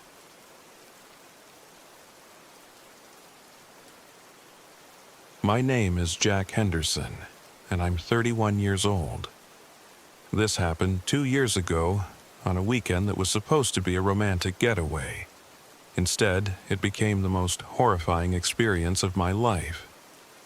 I still can't sleep without reliving the shadowed figures and the haunting chants echoing through my head. It started innocently enough. Mia, my girlfriend, suggested we go camping, and I jumped at the chance to show her I wasn't just a city guy. Providence Canyon State Park, with its dramatic cliffs and quiet seclusion, seemed perfect. Devin, a friend of ours, heard about the trip and invited himself along, saying it was prime content for his paranormal YouTube channel. Mia wasn't thrilled, but I figured he'd add some fun to the mix. We arrived on a gray Friday afternoon, parking our RV in a clearing just outside the main canyon trails. The weather was overcast, and the shadows in the canyon seemed to stretch unnaturally far. As we unloaded, Mia noticed how quiet it was. "Not even birds," she muttered, her brow furrowed. Devin, always the jokester, grinned. "Perfect. Nature's scared of ghosts. This place is gonna blow up on my channel." He brandished his camera dramatically, filming everything from the RV to Mia's skeptical glare. "Don't start with the ghost stuff," I warned. "It's just a quiet spot, Mia, that's the point." She nodded, but stayed close to me as we hiked down into the canyon, looking back toward the RV more than once. We found a small flat area to set up camp near the canyon's edge, shielded by red clay walls that seemed to glow faintly in the dim light. The hike down had been harder than I anticipated. Devin had convinced me to pack light, and now our supplies felt woefully insufficient. One flashlight was already flickering, and the matches were damp from a drizzle that started midway through the hike. While setting up camp, Mia pointed out something strange on one of the canyon walls. A set of deep, jagged carvings in a looping, almost runic design. "Probably graffiti," I said, dismissing it. But the marks looked too deliberate for that. The lines etched with precision that defied casual explanation. Mia wouldn't go near them. And Devin, of course, filmed the whole thing. "This stuff's legit," he whispered into his camera. "Ancient witch symbols, maybe?" He looked at me and winked. "Bet there's a creepy backstory, huh, Jack?" I rolled my eyes and focused on getting the fire started. The unease began to settle in when the sun disappeared behind the canyon walls. The firelight danced off the red clay, casting warped shadows that seemed to move independently. And then there was the silence. The eerie, oppressive silence. It wasn't just a lack of sound, it was a vacuum, as if the canyon was swallowing noise. Mia gripped my arm. "Do you hear that?" she whispered. "Hear what?" "That's the problem," she said. Devin laughed, a sharp sound that felt jarring in the quiet. "Come on, you two, don't get spooked already. It's just a canyon. Echoes are weird, sure, but that's half the fun." I wanted to believe him. As night fell, the real strangeness began. Mia and I sat by the fire while Devin wandered a few feet away, still filming the walls with his flashlight. Mia kept glancing into the darkness beyond the firelight, her eyes darting at shadows that didn't seem to belong. "Jack," she whispered, gripping my hand tightly, "there's someone out there." I followed her gaze but saw nothing beyond the flickering light. "It's just shadows. The fire's playing tricks." She didn't look convinced, and neither was I, when Devin suddenly froze. His flashlight trained on something in the distance. "Do you see that?" he hissed. "What?" I stood, squinting into the blackness. "There." He pointed, and for a brief moment I saw it too, a tall, shadowy figure standing motionless among the trees. Its shape was indistinct, humanoid, but wrong. Its arms seemed too long, its head tilted unnaturally. And then it was gone. Devin took off toward where the figure had been, ignoring my shouts to stop. Mia clung to my arm, trembling. "Don't let him go out there," she begged. "Devin!" I shouted, but he was already too far ahead. Mia and I had no choice but to follow him. The trail was treacherous, winding down deeper into the canyon, and the flashlight barely cut through the darkness. The chanting started as we neared a clearing, a low, guttural sound that seemed to vibrate in the air.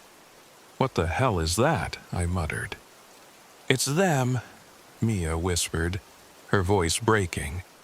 The clearing opened before us, revealing an ancient stone altar surrounded by strange carvings in the ground. On the altar lay a charred effigy, its face twisted in agony. Hooded figures stood in a circle, their heads bowed as they chanted in unison. Devin crouched near the edge of the clearing, his camera trained on the scene. "Are you insane?" I hissed, grabbing his arm. "This is gold," he whispered, grinning. "Don't you see? This is real." Before I could pull him away, one of the figures turned toward us. Its face was hidden, but its gaze burned through me like fire. The chanting stopped. The hooded figures began to move, their steps unnaturally slow and deliberate. Mia screamed as they spread out, surrounding us. The air grew frigid, and the shadows seemed to rise from the ground, twisting into shapes that reached for us. Devin stood frozen, staring at the figures as if entranced. When I shook him, he snapped out of it, but not before one of the figures reached him. Its bony hand gripped his arm, and he cried out in pain as blisters appeared on his skin. "Run!" I shouted.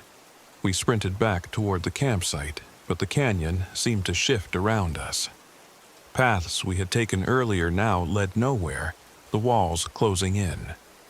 Mia clung to me, sobbing, as Devin stumbled behind us, his breathing ragged. The chanting resumed, louder now, echoing all around us.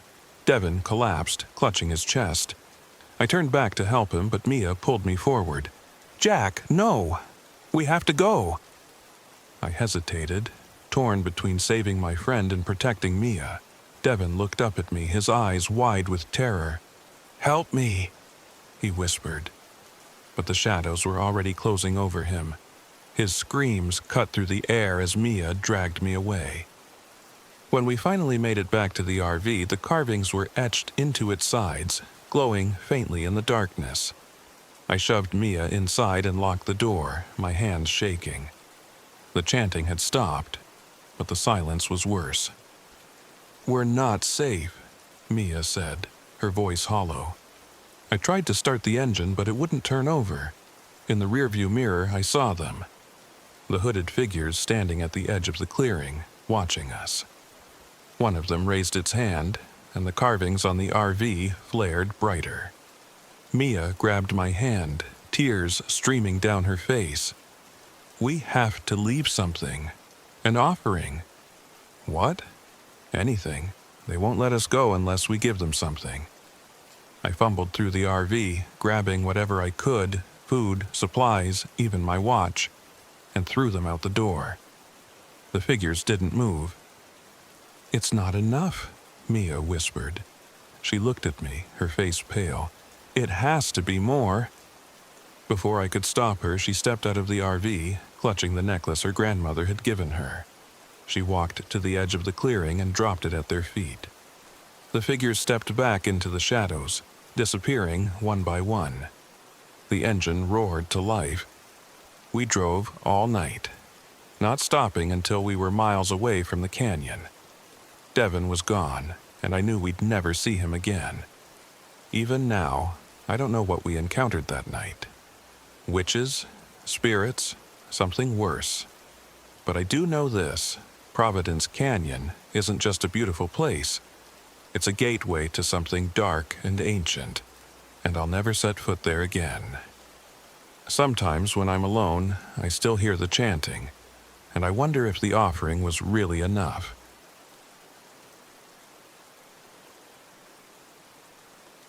My name is Evelyn Monroe, but most people just call me Evie.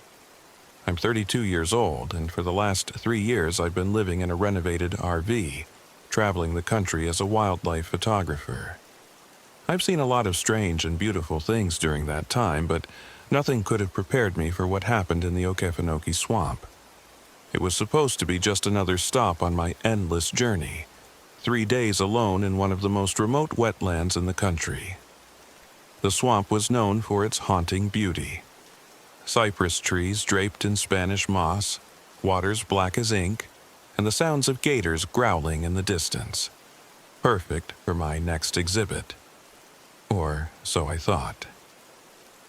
I arrived late in the afternoon, the golden light streaming through the trees as my RV bumped along a rutted dirt road.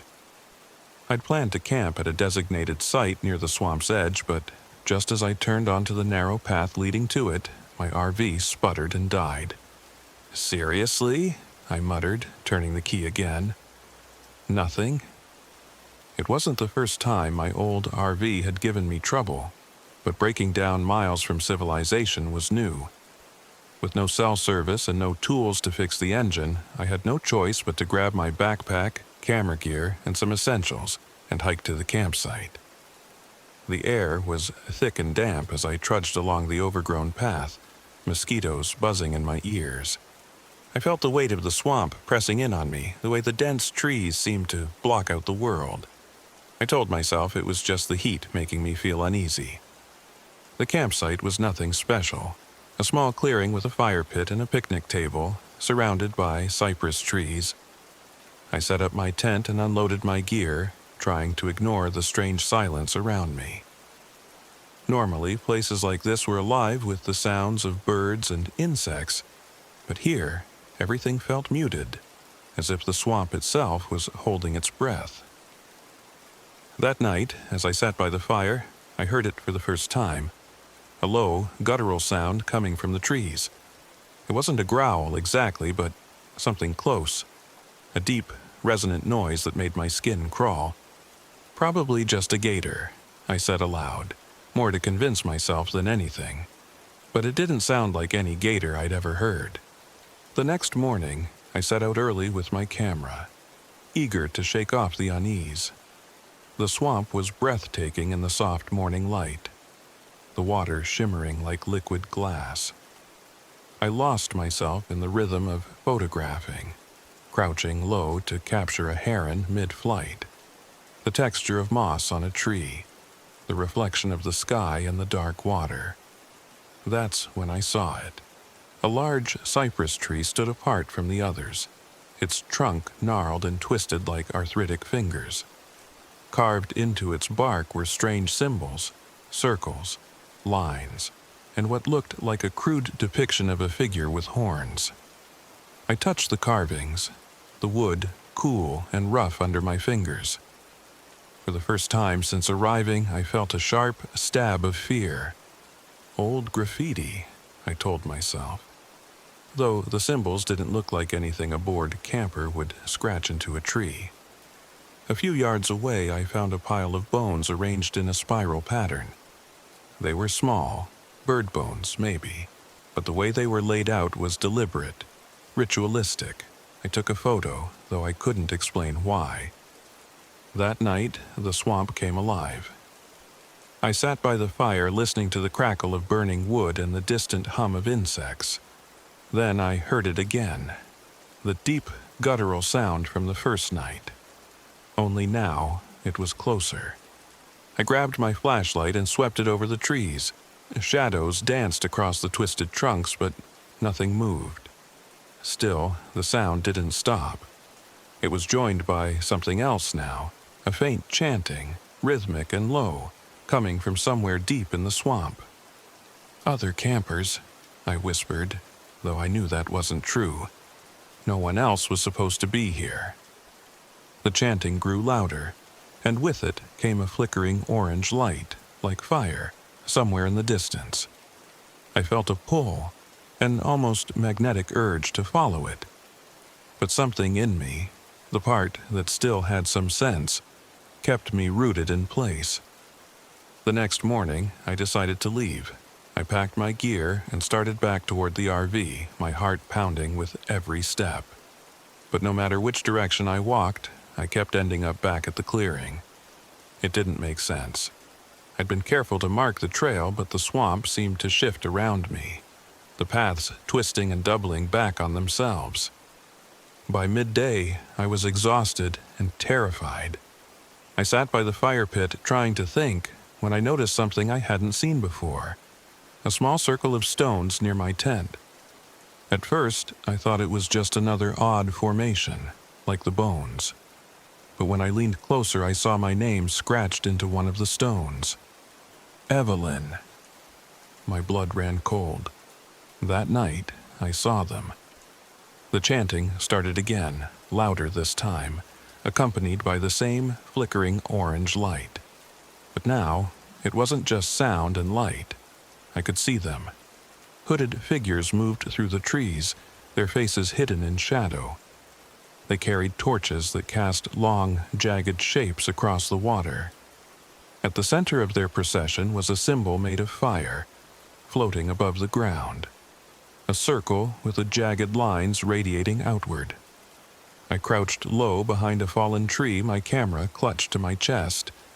I don't know what possessed me to take a photo, but I did, the flash bright and blinding in the dark.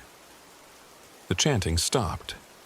Every head turned toward me, and I ran.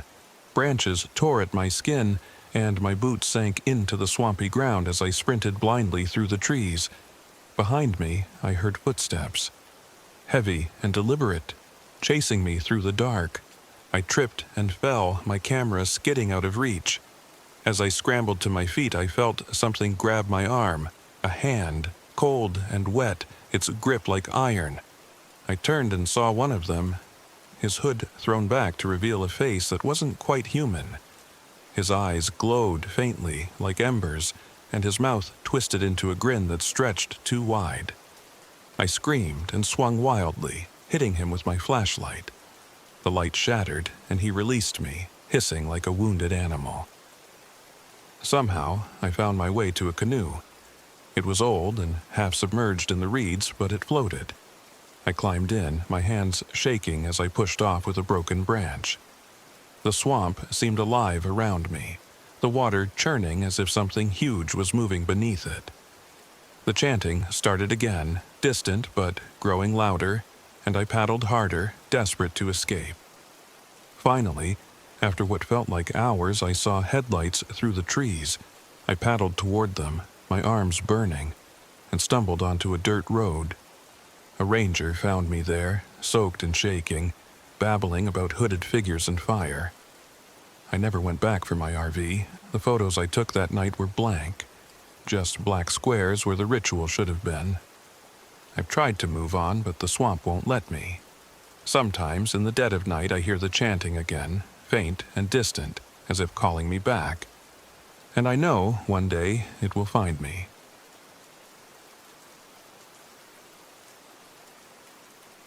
My name is Mia Carter, and I'm 24 years old. This happened in Tallulah Gorge State Park in Georgia, during what was supposed to be a relaxing weekend camping trip. If I close my eyes now, I can still see the hollow-looking man and hear the way he mimicked our voices. I can still feel the weight of Greg's absence and the cold certainty that something unnatural lives out there. It started with Greg's big idea. He was always full of them, undiscovered trails, he called them, though most were just poorly marked routes with a higher risk of injury. "Come on, Mia," he said. "You'll love this one. The views are supposed to be insane." I wasn't convinced, but Alex, who was new to camping and desperate to prove they could handle the outdoors, agreed immediately. So, against my better judgment, I let Greg lead us off the main trail. The first couple of hours weren't bad, just steep. Alex lagged behind, their bright orange backpack bouncing as they struggled to keep up. "You didn't say it'd be this vertical," they huffed. Greg laughed. "You'll thank me when we get to the top." But the trail wasn't just steep, it was treacherous.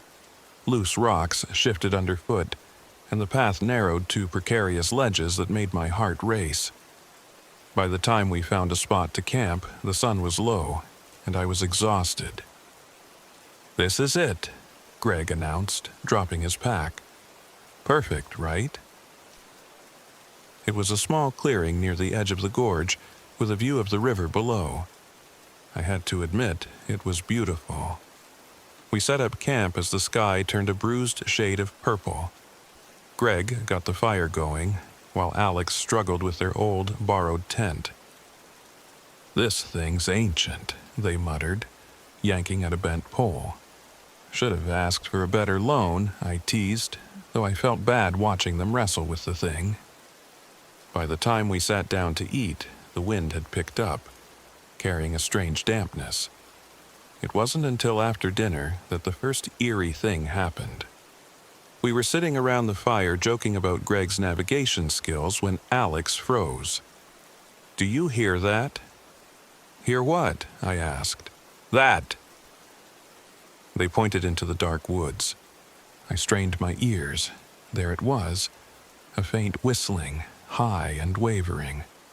"Probably just the wind," Greg said, poking at the fire. But Alex shook their head. "It's not the wind. It sounds like a person." Greg rolled his eyes. "We're in the middle of nowhere. No one's out here but us." Still, the sound put me on edge. It didn't fade, didn't move with the wind. It stayed constant, just far enough away to make me wonder if it was real. The next morning, we found the abandoned campsite. We were hiking farther into the gorge when Greg spotted it, a shredded tent, collapsed and torn, with belongings scattered around it like someone had left in a hurry. "What the hell?" Alex whispered. Greg crouched near the tent, inspecting the damage. "Animal attack, maybe? A bear?" "Bears don't leave their prey untouched," I said, picking up a dented canteen. It was covered in dried mud, but there was no blood, no sign of a struggle. Alex pointed to the ground. "What about those?" I followed their gaze and felt a chill run down my spine.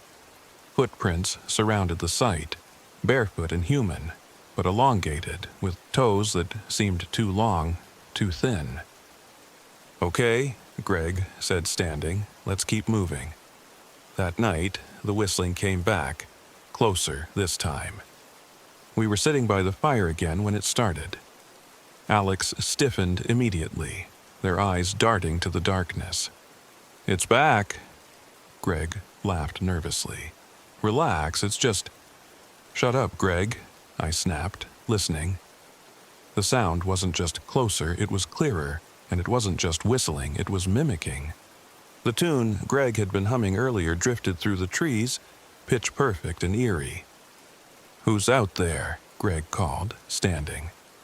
Silence. Then the bushes rustled, and we all turned. A man stood at the edge of the clearing. He was barefoot and shirtless, his skin pale and stretched tight over his frame. Dirt caked his face and arms, and his hollow eyes glinted in the firelight. "Hey!" Greg called, taking a step toward him. "You okay?" The man didn't respond. He just stood there, staring. Then, without a sound, he turned and disappeared into the woods. Greg hesitated, looking back at us. "Maybe he's lost." "Don't follow him," I said, my voice trembling. Greg ignored me. "Hey man, wait!" He jogged after the figure, disappearing into the dark. "Greg!" Alex shouted. I grabbed a flashlight and followed, Alex close behind. We found Greg a few minutes later, standing at the edge of a stream. "He's gone," he said, shaking his head. The next day we tried to leave. I woke up to find Greg staring at something in the dirt. It was a fresh set of footprints, barefoot, human-like, and circling our campsite. "We're packing up," I said. "We're leaving now." Greg didn't argue, which scared me more than anything. We started retracing our steps, but no matter which path we took, we ended up back at the abandoned campsite. It was like the forest was looping, trapping us. "This doesn't make sense," Greg muttered, checking his compass. The needle spun aimlessly. Alex started crying. "We're lost! We're never getting out of here!" The hollow-looking man came back that night. We were huddled in the tent when we heard him.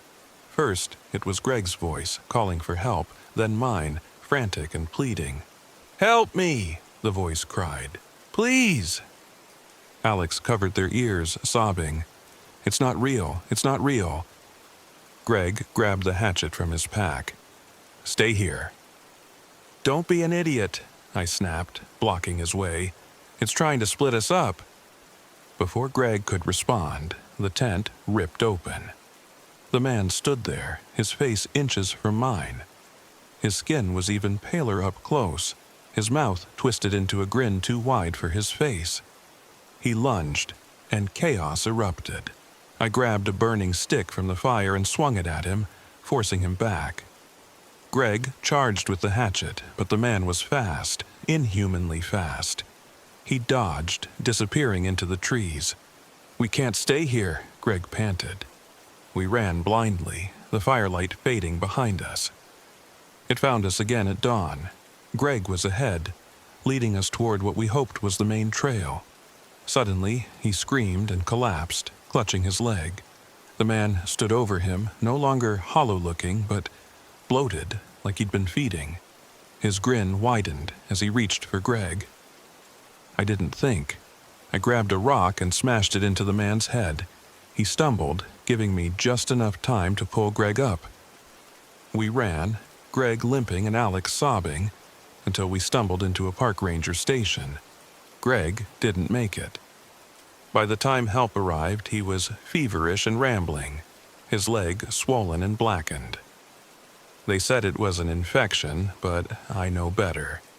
Alex hasn't spoken since, and I've stopped going outside after dark. Sometimes, though, I hear whistling outside my apartment. It's always the same tune, and I know it's still out there.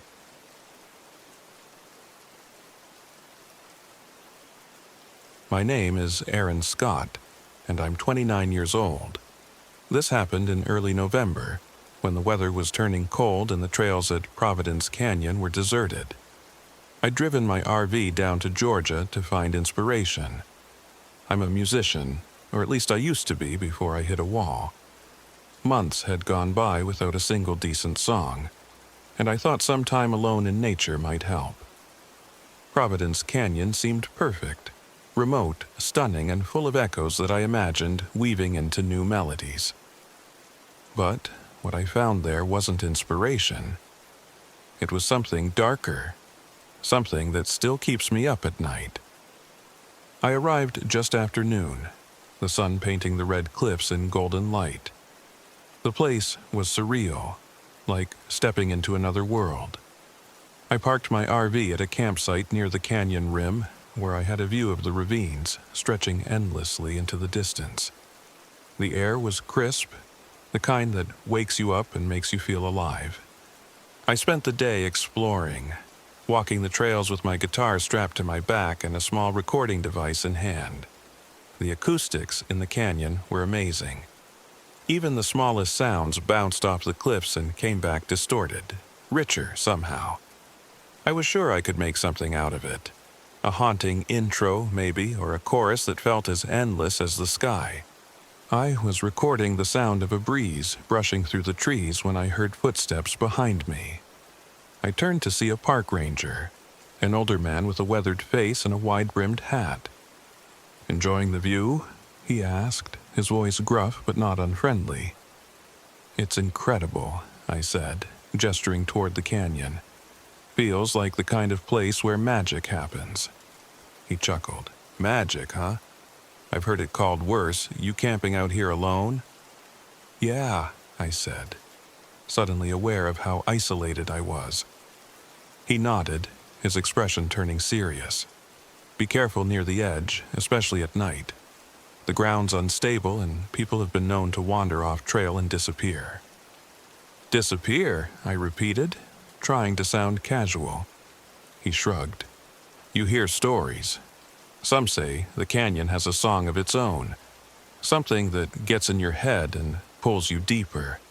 I wouldn't know about that. Just stick to the trails, all right?"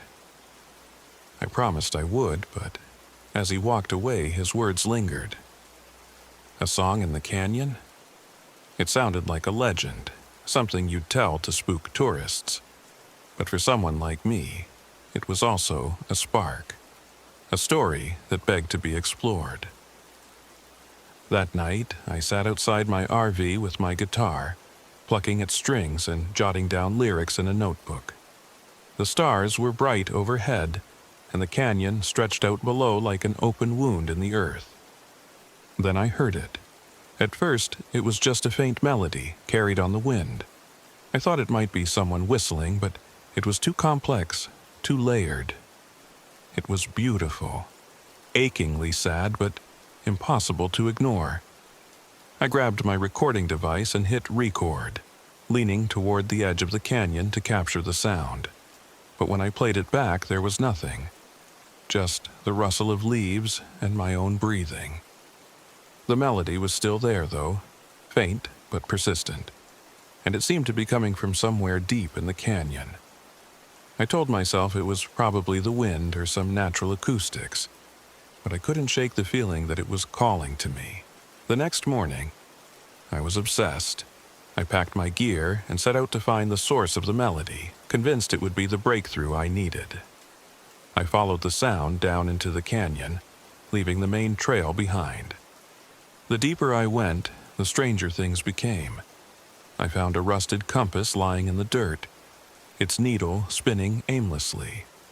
Farther down, I spotted a pair of sunglasses with cracked lenses and a faded bandana snagged on a tree branch. Each item felt out of place, as though someone had dropped it in a hurry and never come back.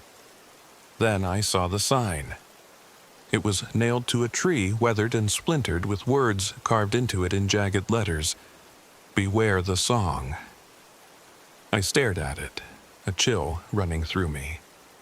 It was probably just some prank, I told myself, but the uneasy feeling in my gut said otherwise. Still, I didn't turn back. By late afternoon, I reached a clearing where the canyon walls loomed high above me, casting jagged shadows. In the center of the clearing was a strange formation of stones, stacked in a way that felt deliberate, almost ceremonial. And there, standing at the edge of the clearing, was a woman. Her back was to me, her long dark hair flowing like water down her shoulders. She was singing, her voice carrying the same haunting melody I'd heard the night before. "Hello?" I called, my voice trembling. She didn't respond, didn't even turn around. Her song grew louder, weaving its way into my thoughts and tugging at something deep inside me. I took a step closer, then another. The world around me seemed to fade, the air growing thick and heavy. "Who are you?" I asked, my voice barely above a whisper. The woman turned slowly, and my breath caught in my throat. Her face was indistinct, as though it had been blurred in a photograph, but her eyes, they were dark and endless, pulling me in like a whirlpool. She raised a hand, beckoning me forward, and I felt my feet move on their own. I don't know how long I stood there, caught in her gaze, but something snapped me out of it. A memory, faint but sharp, of the ranger's words. "Stick to the trails." I stumbled backward, breaking the spell. The woman let out a low, mournful wail, and the ground beneath me began to crumble. I ran. The melody chased me, wrapping around my thoughts and whispering my name. Shadows flickered at the edges of my vision, and I knew she was following me, her song growing louder with every step. When I finally reached the canyon rim, I collapsed, my chest heaving. The song was gone, replaced by the sound of my own ragged breathing. I spent the night locked in my RV, too afraid to sleep. The next morning, I drove to the ranger station and found Wes sitting on the porch, sipping coffee. "You look like hell," he said, eyeing me over the rim of his mug.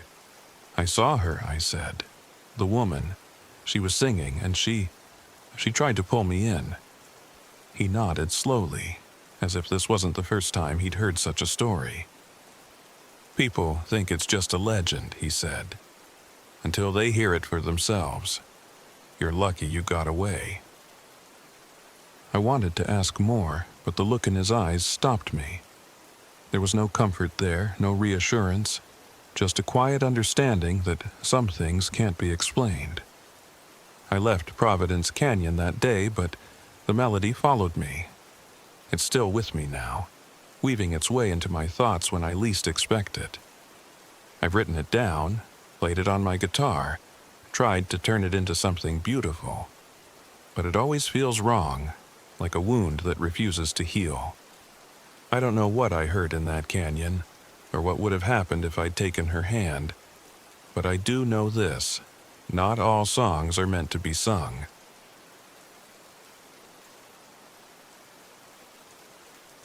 My name is Jenna Riley, and I'm 23 years old. This happened in late October, just after I graduated college. It was supposed to be one last adventure with my two closest friends, Max and Claire, before our lives pulled us in different directions. Instead, it became the most terrifying experience of my life, and I still can't fully explain what we saw, or how we survived. We had planned the trip to Blood Mountain for weeks. The Appalachian Trail snaking through Georgia was gorgeous in the fall, with fiery red and orange leaves painting the forest like a scene from a postcard. For me, the trip was a bucket list goal, a final hurrah before I started a demanding job in Atlanta. Max, my childhood best friend, was all in for the adventure, though his idea of preparation mostly involved joking about camping cliches. Claire, my college roommate, needed more convincing. She wasn't a fan of roughing it, and had read too many stories about creepy woods to feel comfortable. I promised her it would be fun and uneventful. I was wrong. We arrived at the trailhead in the afternoon, later than planned because Max had forgotten half his gear and insisted we stop for replacements. By the time we hit the trail, the sun was already starting to sink behind the trees, painting the forest in long, creeping shadows. The air had a sharp chill that bit through my jacket, and I started to question my own enthusiasm for the trip. But Max, ever the optimist, kept up a steady stream of chatter, teasing Claire whenever she expressed her unease. "Relax, Claire," he said, slinging an arm around her shoulder. "The scariest thing out here is probably a squirrel with a bad attitude." She shrugged him off. "You're not taking this seriously. People have gone missing in these woods, Max. And what about the Spearfinger legends?" The Cherokee warned people to stay away from this mountain for a reason. Max rolled his eyes. Yeah, and they probably warned people about ghosts in every creek and hollow too. It's folklore. I stayed quiet, focusing on the trail. Deep down, I shared Claire's unease. The woods felt different here. Too quiet, as though the usual sounds of nature had been muffled. Even the occasional breeze seemed to move through the trees without rustling the leaves. Still, I told myself it was just my imagination. As the last light faded, we found a small clearing off the trail to set up camp. The site wasn't ideal. It was rocky and uneven, but it was the best we could find before nightfall. That's when Max's lack of preparation became apparent. His tent was missing stakes, and the one Claire had brought was too small for all three of us. Grudgingly, we squeezed into Claire's tent, piling our gear outside under a tarp. Dinner was simple, canned beans and granola bars. But as we sat around a small fire, the tension between Max and Claire bubbled up again. Max laughed off her warnings about the carved symbols she'd seen on trees earlier, dismissing them as graffiti. Claire, arms crossed, shot him a glare that could have melted steel. "It's not graffiti, Max," she snapped. "The Cherokee used symbols to warn people about dangerous places. You're just too arrogant to care." "Right," Max said, grinning. "Next, you'll tell me we're going to be cursed because I didn't knock on wood." Their argument fizzled out when we heard it. A scream. It pierced the air like a blade, high and shrill, echoing through the forest. My heart jumped into my throat as I looked at Claire, who had gone pale. "Probably a fox," Max said, though his voice lacked its usual confidence. "That's not a fox," Claire whispered. "It's human." We listened in silence, but the scream didn't come again. I told myself it was just an animal. Mountains were full of strange noises, but the knot in my stomach tightened. As we crawled into the tent that night, the unease stayed with me, growing heavier with each passing hour. I woke to a sound like footsteps crunching leaves just outside the tent. At first, I thought I was dreaming, but the sound came again, slow and deliberate. I nudged Max, who was snoring beside me. "Max," I whispered, "do you hear that?" He groaned and rolled over. Claire, wide-eyed and clutching her sleeping bag, nodded. "Something's out there," she mouthed. Max finally stirred, grabbing his flashlight. He unzipped the tent and poked his head out. "Probably a raccoon," he muttered, stepping into the cold night air. "I'll scare it off." I grabbed his arm. "Be careful." He grinned. "Relax. I'll be right back." We watched as the beam of his flashlight disappeared into the darkness. Minutes passed, then more. The footsteps faded, replaced by an eerie silence. My stomach churned. Finally, I heard him coming back, but his steps were uneven, and when he stumbled into view, his face was pale as death. "There's someone out there," he said, his voice shaking. "A woman." I saw her standing in the mist. "What did she look like?" Claire asked, her voice trembling. Max shook his head. I couldn't see her face. It was like she didn't have one. The rest of the night was a nightmare. The footsteps returned, circling the tent. Once, I heard something scrape against the fabric. A slow, deliberate stroke that sent shivers down my spine. Claire muttered prayers under her breath while Max sat frozen, clutching the flashlight like it was the only thing keeping him alive. When dawn finally broke, we emerged to find deep scratches on the side of the tent. Around our campsite were footprints, bare, human footprints too large and misshapen to be natural. We decided to pack up and leave immediately, abandoning our gear in favor of speed. Whatever was out there, we didn't want to stick around to find out. The hike back was grueling. We hadn't gone far when we heard it again, the scream, closer this time. Then another sound, a voice, faint and echoing through the trees. "Jenna," it called, soft and sweet. "Help me." I froze. It was my voice. Claire grabbed my arm. "Don't listen to it," she said, her nails digging into my skin. "It's trying to trick you." We pushed on, but the voice followed us, growing louder and more insistent. Max began muttering to himself, his bravado completely gone. At one point, he stopped and turned toward the woods. "I hear her," he said. "It's my mom. She's calling me." "Max, no!" I shouted, grabbing his sleeve. "It's not her." He shook me off and started toward the trees. Claire and I lunged after him, dragging him back by sheer force. He fought us, tears streaming down his face until he collapsed to the ground, sobbing. By the time we reached the rocky outcropping, the thing stalking us had taken a visible form. It stood at the edge of the clearing, tall and gaunt, its long hair tangled like tree roots. Its face shifted constantly, flickering between our own features. When it finally stopped, it wore mine. Claire picked up a sharp rock and carved symbols into a tree, muttering something under her breath. I didn't know if it was Cherokee or desperate prayer, but it worked. The figure hesitated, its form shimmering like heat waves. Claire threw the rock at it, and the illusion shattered, revealing something darker and more monstrous beneath. It let out a guttural scream that shook the air, then vanished into the mist. We made it back to the trailhead just before sunset, battered and terrified but alive.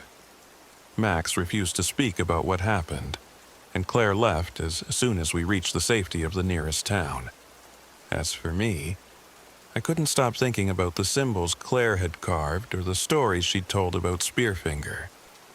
I still don't know what we encountered on Blood Mountain that night, but I do know this. The Cherokee warned people to stay away for a reason. And next time, I'll listen.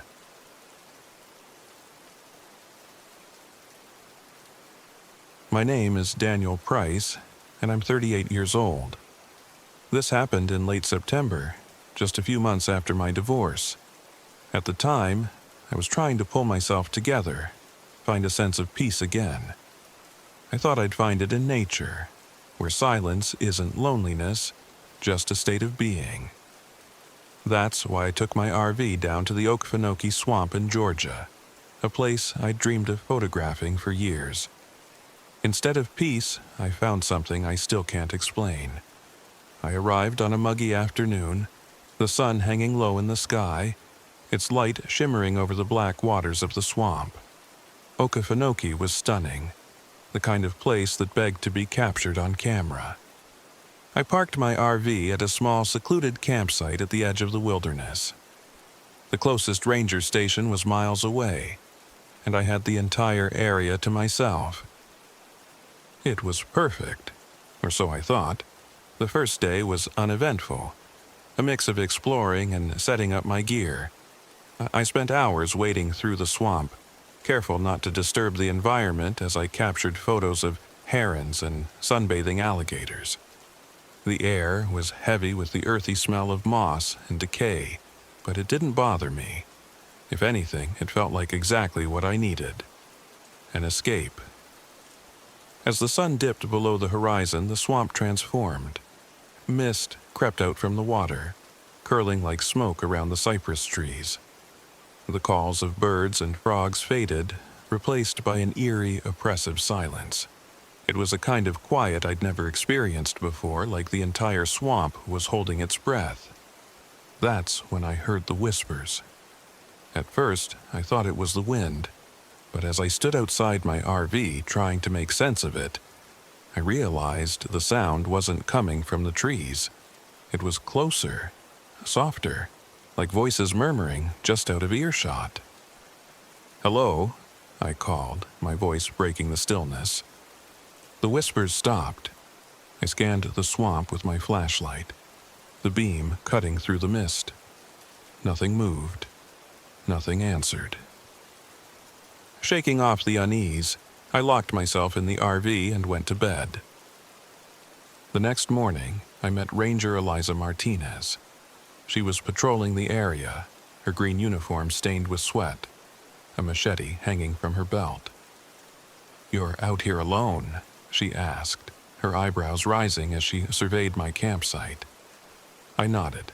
"I'm a wildlife photographer, just here to capture some shots for a magazine spread." She frowned. "You picked a strange spot. This area is not exactly popular with tourists." "That's why I chose it," I said with a shrug. Eliza hesitated, then leaned in slightly. "Be careful. People get turned around out here all the time. Swamp plays tricks on you, especially at night." I thanked her for the warning, but I didn't think much of it. I'd camped alone in remote places before. I knew what I was doing, or so I thought. That afternoon, while exploring deeper into the swamp, I stumbled across something odd. A set of footprints in the mud. They were human, but the toes were elongated, almost claw-like, and they led straight into the water. I followed them for a while, but they vanished near an old, decaying cabin half sunken into the swamp. Curiosity got the better of me, and I stepped inside. The air was thick and sour, the floorboards creaking under my boots. The walls were lined with moldy photographs, the faces of long-dead families staring back at me. One boy appeared in every picture, his expression blank, his dark eyes following me no matter where I moved. I felt like I was trespassing, like the cabin wasn't empty at all. That night, the whispers returned, louder this time. They came in waves, rising and falling like the tide, and I could swear they were speaking my name. When I stepped outside with my flashlight, I saw something standing at the edge of the swamp. It was a boy. He was maybe 10 years old, barefoot, his clothes ragged and dripping with water. He didn't speak, didn't move, just stared at me with those same dark eyes I'd seen in the photographs. "Hey, kid," I called, stepping closer. "Are you lost?" The boy tilted his head, as if trying to understand me. Then he turned and ran into the mist. "Wait!" I shouted, chasing after him. My flashlight bounced wildly as I stumbled over roots and splashed through knee-deep water. But the boy was fast, impossibly fast, and soon he was gone. When I returned to my campsite, everything had been disturbed. My camera bag was open, its contents strewn across the ground. Symbols I didn't recognize had been etched into the dirt around my fire pit. I didn't sleep that night. The next day, things got worse. I started seeing shadows in the trees, figures that moved soundlessly between the cypress trunks. Whenever I tried to get a closer look, they vanished, like smoke in the wind. And the whispers. They weren't just voices anymore. They were my voice. "Daniel," they called, faint and distorted. "Come here, help me." I tried to ignore them, but it became impossible when I heard a scream. It echoed through the swamp, sharp and piercing, followed by a faint sobbing. "Help me," the voice cried. And this time it wasn't just a whisper. It was my own voice, calling from somewhere deep in the swamp. My pulse raced as I gripped my camera, its strap digging into my neck. The shadows in the trees grew bolder, stepping closer until I could make out their forms. They were human, or at least they used to be. Their faces were smooth, featureless, their bodies gaunt and twisted. I called them the Silent Ones because they moved without sound, even as they walked through water. They didn't attack me, they just watched, standing still as statues. I decided to leave, but the swamp had other plans. No matter which direction I walked, every path led me back to the abandoned cabin. It was like the swamp was folding in on itself, trapping me in its twisted embrace. Desperate, I searched the cabin for answers. That's when I found the journal. Its pages were damp and crumbling, but I managed to read enough to understand. The Silent Ones were spirits, trapped in the swamp after drowning in its waters. They mimicked voices to lure others to the same fate, and they wouldn't stop until they claimed another victim. The boy, Toby, was one of them. I heard footsteps behind me and turned to see Toby standing in the doorway. He raised a hand, pointing deeper into the swamp, his eyes pleading. "Follow me," he whispered, his voice trembling. I didn't want to, but I didn't have a choice. The silent ones were closing in, their faceless forms crowding the cabin. Toby led me to a clearing where the ground was dry. The silent ones circled us, their whispers rising into a deafening roar. I didn't know what to do, but I remembered something from the journal: fire. The spirits hated fire. Using the lighter in my pocket, I set the edge of my jacket ablaze and waved it at the silent ones. They recoiled, their forms flickering like candle flames. I threw the burning fabric onto the cabin, watching as the fire spread quickly, engulfing the rotting wood. The silent ones screamed, their bodies twisting and writhing as the fire consumed them. When the flames died, the swamp was silent again. I made it back to my RV by sunrise, my body shaking with exhaustion. I don't know if I escaped the silent ones or if they're still out there waiting for their next victim. But one thing is certain, the swamp doesn't let go of its secrets easily, and neither will I.